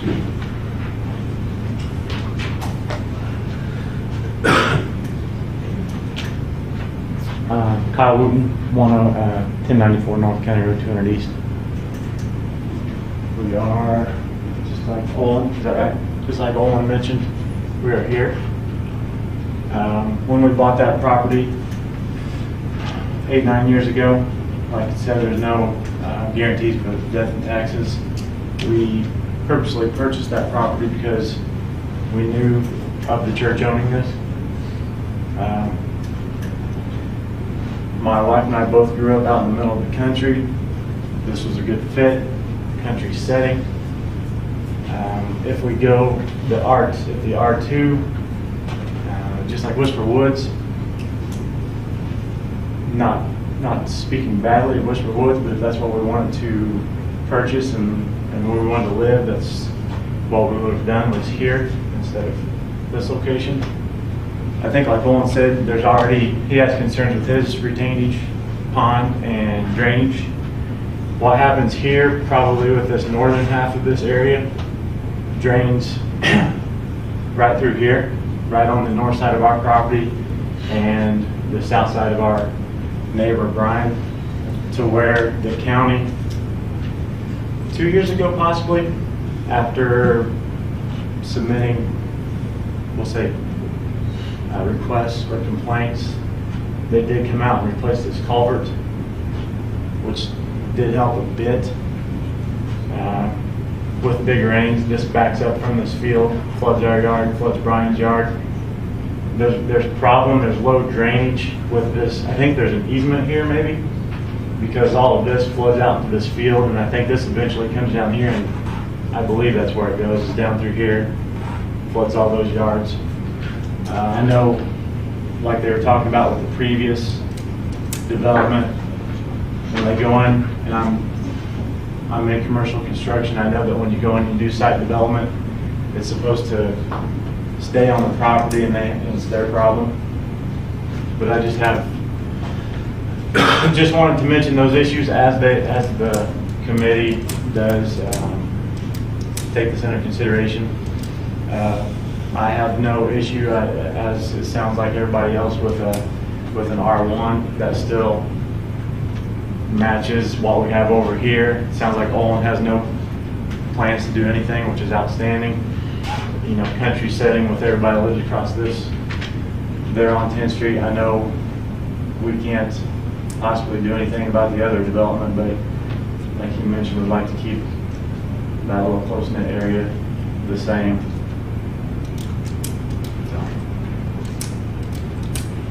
When we first saw the sign go up, we did consider putting a sign up in our yard, but I guess we'll see how this proceeds. Anyone else?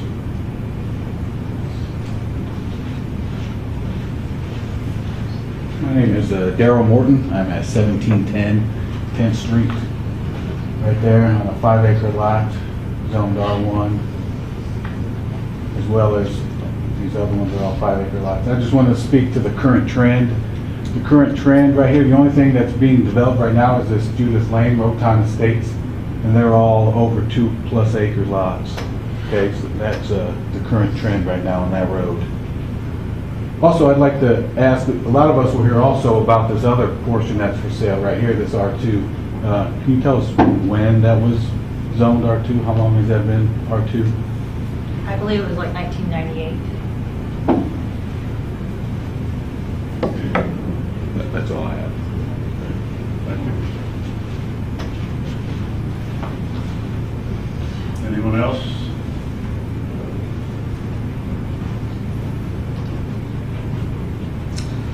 It's Justin Price. I live at 1890 Chatham Place.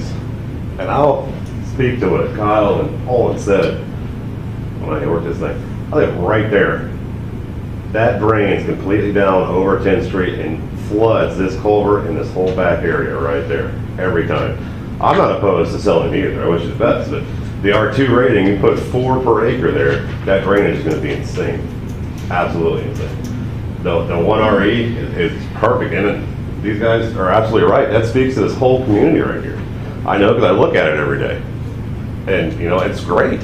It absolutely is. But my biggest issue, though, is that it drains straight down and right down through. There would be 3 feet water there yesterday.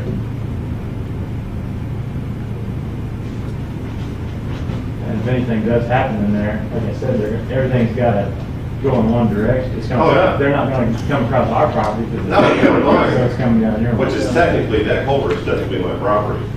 That's why I don't maintain it with me. Brian Martin, 1160 North, County Road 200 East. I have 4 acres, about right there next to Kyle. I first moved in there 14 years ago.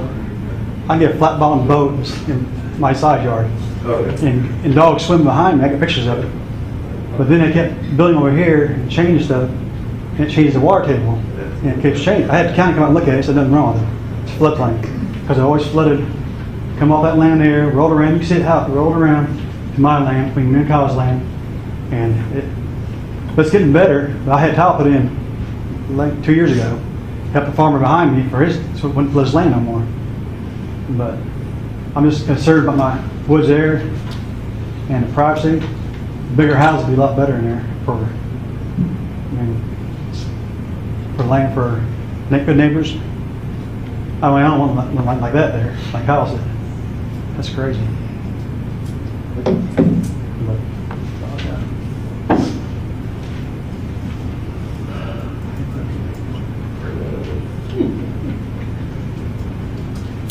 You want to know why we're not building a church? No, nothing to do with it. The time that we bought this property, there was a wealthy lady that passed on and bequeathed a bunch of money to the church. At the same time, the county commissioners were trying to buy the old Danners building in our church for part of their probation system, their courts, whatever it was. So we were like holding a white elephant sitting there, you know, with a potential buyer and nowhere to go. And this lady happened to give us money. So we went searching, and we searched a lot of different properties. This particular piece of property was a part of our congregation. A member of our congregation sold us this land thinking it was going to be a church. Right after that minister left, a new minister came in and said, I want this church to be downtown Danville's church. And the whole idea of building a new church was squashed. So it's been sitting there as an alfalfa field for 9 years. That's why we put it up for sale.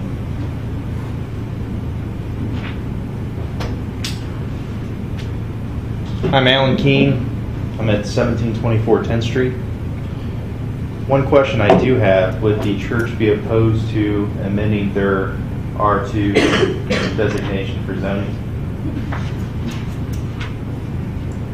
No. You mean as to R1? Well, it seems as if the norm is R1 for introductory into the town of Danville. you're making a request of R2, which is substandard of what the designation would currently reside. Look at all the yellow up there. We were going with what we thought was appropriate for that particular area. We were given all. But that's not the question.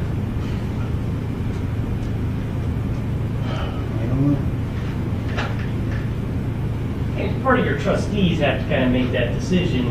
Yeah. There's 6 of us. Yeah, I mean, it's your guys' call, absolutely, it's your land, so.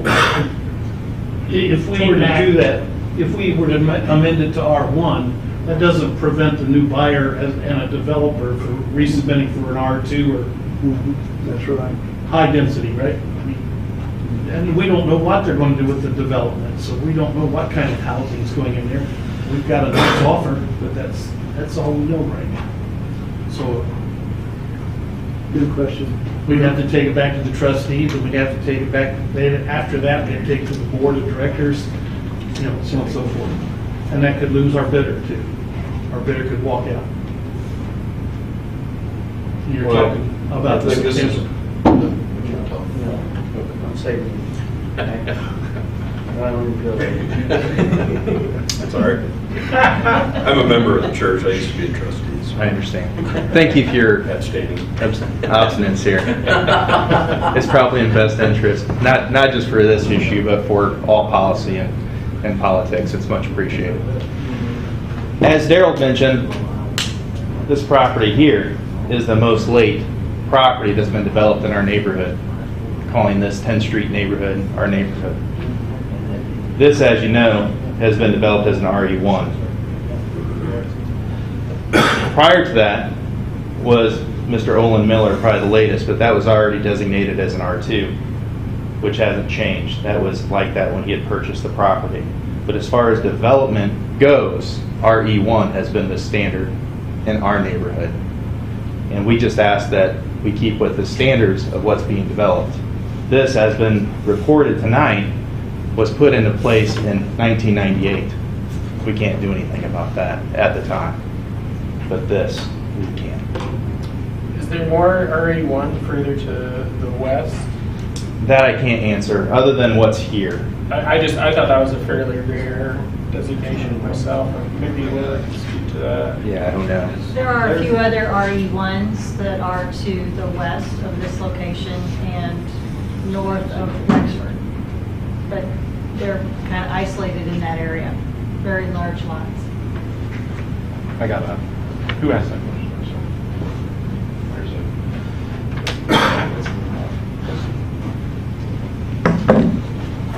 I would appreciate an answer if you guys would be willing to report to your board.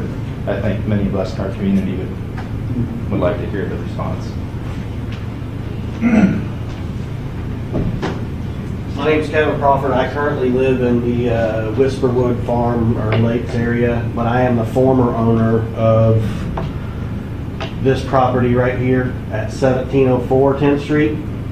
Speaking of the drainage issues, all the water from this R2 property, all the drainage goes across this property right here. I'm not sure the address, but the owner is here. Across 1704 into Mr. Miller's property as well, into his retention pond as mentioned, and then into the property, the church property, and across the culvert into Windsor Lane, or into Whisperwood, into these gentlemen's properties right here. And I can attest to that. I live at 1956 10th Street. You can drive by my house right now. So every spring, these properties pretty much completely flood.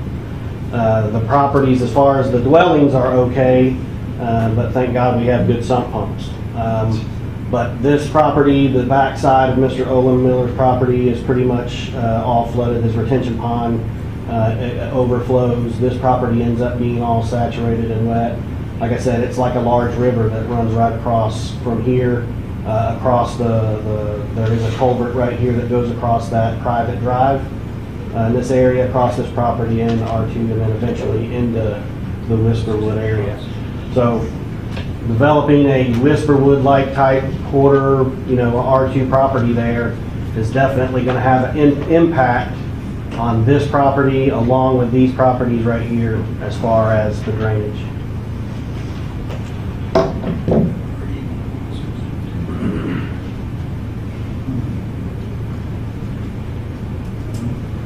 Gary, that water that comes across 10th Street into Whisperwood, is that a soil type drainage through Whisperwood? Harry? No, that's all storm drains taken to a retention pond. Everything's in a ditch and then it gets collected there and taken to a pond. So in Whisperwood? In Whisperwood, yes. So it's evidently not get it all. Well, I know I've had several complaints, but it's to the west, and it's right, let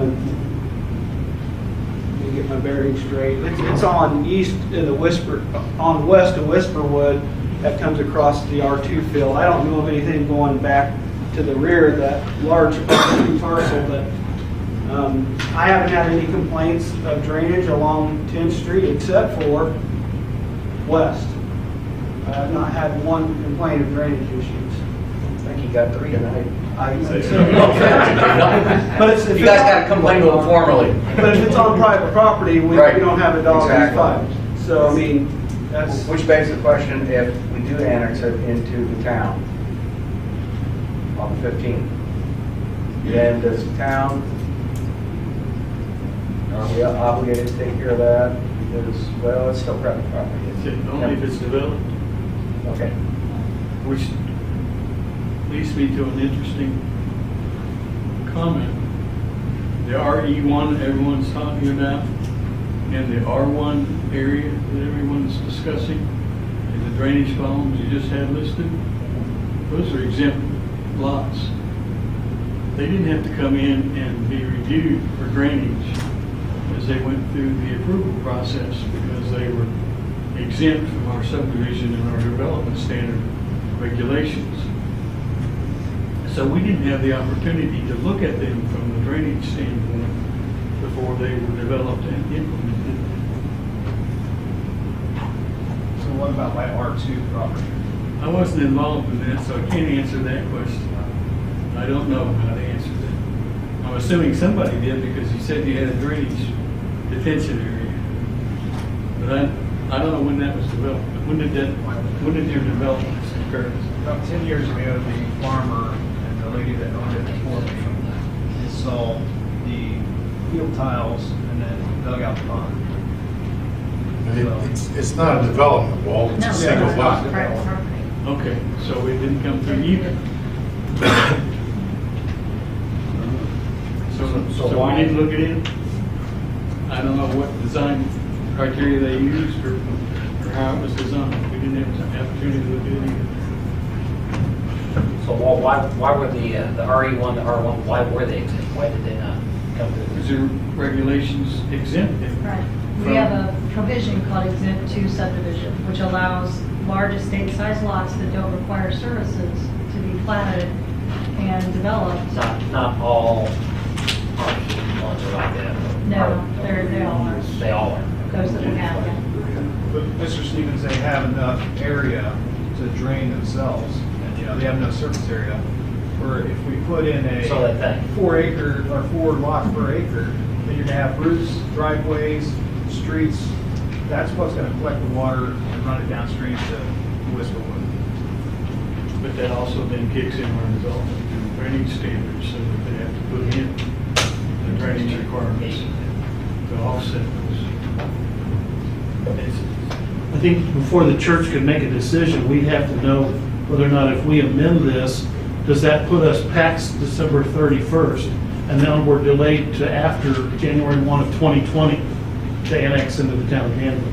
As long as the annexation moves forward and your zoning is following behind, the zoning is separate and distinct from your annexation. So we could process. annex as agriculture? We don't have that. If you don't propose a zoning, then it's a default zoning of R1. Gotcha. I can make a quick comment.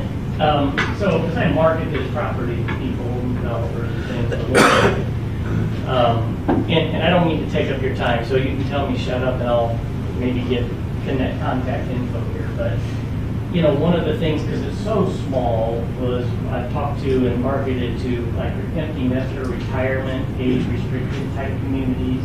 Since you guys, if this does come before that kind of thing, those are things that would have to, it depends on which building, which way they do it different ways. And like age restricted is one of the things they do, just to kind of keep traffic down and that kind of stuff. So the same building is around the corner. I'm sorry. On 10th Street, Money where Lane. that property is, that on Money Lane, there's another property that's like that. I guess that's a kind of one of those types, yeah. So I don't know if I can get contact information from somebody here. I don't mind sharing some of these things, but it's developed and subdivided into smaller things. They're not all horrible uses, and they're not all horrible people that move into these uses. So these are things that, I want to be able to communicate with you, but certain contact information I can have, I'm happy to do so. No, I didn't mean. I don't have a line between me and this property, and I'm gonna be staring into the backyard, and I don't want that. Well, again, I don't want to take up their time. We have farm animals, we've got bees, we've got, we rescue dogs, and they're gonna be right on the edge of this property. I'm just trying to be accommodating and talk to you guys, that's all I'm saying. And across the street over on the northeast corner, I mean, I broker land, and that piece there is gonna get developed at some point in time too. And we'll have to go through the same process, and you'll have that same opportunity to speak. But things are changing, I guess, is there's been interest, and if you were here for the earlier, there were 2 petitions for houses, so Danville is becoming a desirable area for housing. Yeah, there's got to be some type of problem with that, as long as it's where we can purchase a house and we can build, a lot of these houses are $500,000, $750,000 houses, and they're going to back up to, condos or doubles or houses that are 4 per acre. That's what we're trying to avoid. Oh, I hear you. That's the only reason we're saying R1. They're trying to sell their property and like out to market it, they're selling it in the town, this board should review and go through. To go along with your point, those other regional communities are being built, so that means there is other places people can move and purchase property of that. Jerry, we need to. I'm sorry. Is there anyone else out there that'd like to speak? One of the things that I know a little bit about, and I hate to say I know a lot about it, but the R2 to the west, the big piece of property, that's farm ground, I assume. And so you get a lot of runoff coming south and ends up across the road. Now, there's 2 or 3 reasons why that is. Either that property is not tiled, or it's tiled and it was tiled a long time ago and may have clay tile in it, and I've dug out a lot of tile and fixed a lot of tile in my lifetime. You might get your fingers in the top of that 4-inch tile, and that's about all that's left. So where does the water go? It comes to the ground. The surface never goes down, and it has to go fall wherever the flow is. Now, one thing I do know, that if that suddenly gets developed, you cannot increase the runoff. Is that correct? To other properties? That's correct. So you have to build in something that will stop that, whether it's detention, retention ponds, That's correct. or whatever. Is that right? That's correct. Okay. So I know there's some things that are against developments, but sometimes developments are good because they correct some problems. Our ordinance actually goes a step further, because you also have to look at your drainage outlet and take whichever is most restrictive. So if your drainage outlet is more restrictive than the runoff that's allowed from the property, you have to use that. So you actually have to retain more than what our ordinance might normally allow, because your outlet is restricted. So you can gain from that standpoint as well. So if nobody else has anything else to say, then we'll close the public hearing portion of the meeting. Okay. Gentlemen, do you have any questions of anybody? Well, Laura, if we annex it as an R1, how do you feel about that? Well, the petitioner is requesting R2, so your decision tonight is whether or not you're going to approve that or not. And they would have an opportunity to come back with a different request if they wanted to.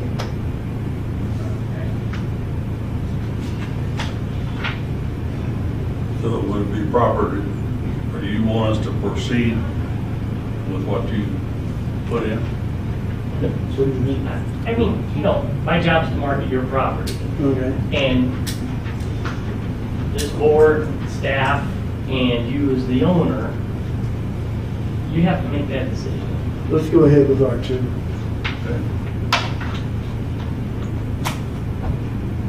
So once again, we have, this is just a recommendation to the town council for final approval. We have to make a favorable recommendation for rezone request, favorable recommendation for rezoning request with commitments, or an unfavorable recommendation for rezoning. That's our option. Do I hear a motion?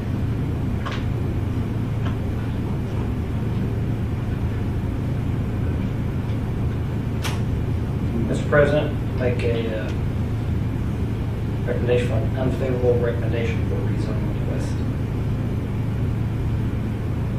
Second.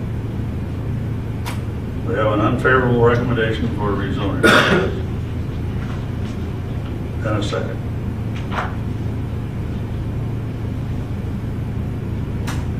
Gary. Roll call vote on the motion. Mr. Stevens? Aye. Mr. Nielsen? Aye. Mr. Harvey? Mr. Harvey, you recuse yourself? Yes, sir. Mr. Thompson? No. Mr. Cook? Aye. Mr. Sheets? Nay. I vote no.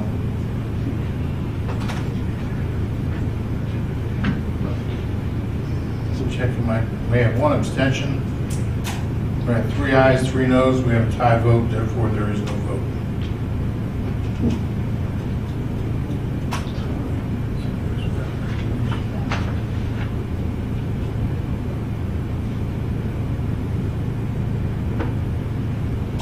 So in a hypothetical situation, the church could go back to the trustees with this information and may possibly come out with, say, R1. I'm not suggesting that you guys do anything like that. That's between the trustees and the marketer, but it would behoove you to do that, to move the process along before the end of the year. Yes. And maybe whoever buys it has some happy neighbors. But as it stands today, it goes to the town council without a recommendation from this board. Correct. 15. For rezoning, For the rezoning, correct. not annexation.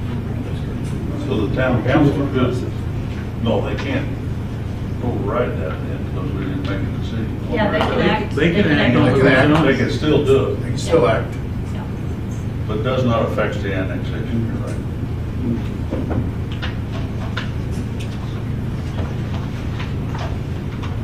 Okay, do you have anything further? I have no reports for tonight, thank you. Do we have a meeting next month? The deadline for filing is Friday, so I don't have anything in the pipeline, but something could walk in Friday. Do we have a BCA next week? We have a BZA on the 30th. 30th, that's right. Yes. Oh, yes.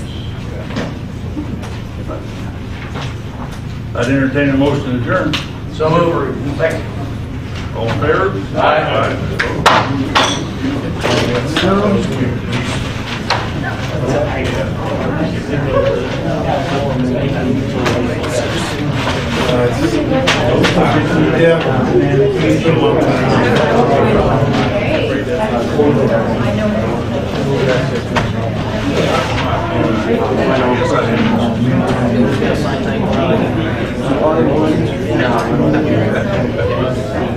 No, I think it's all done.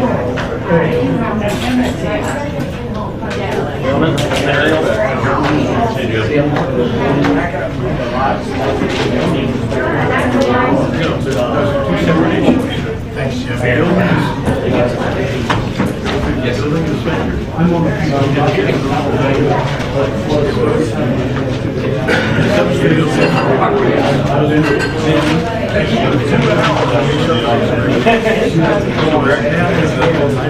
First one was 15 minutes. You guys spoiled me.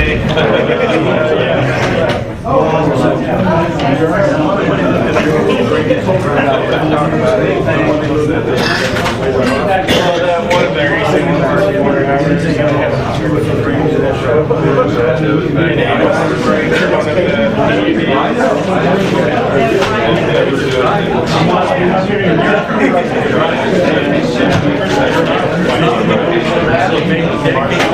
Never submitted.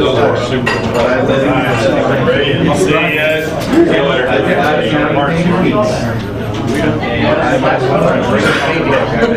Sounded like maybe on, sounded like maybe on our end. We'd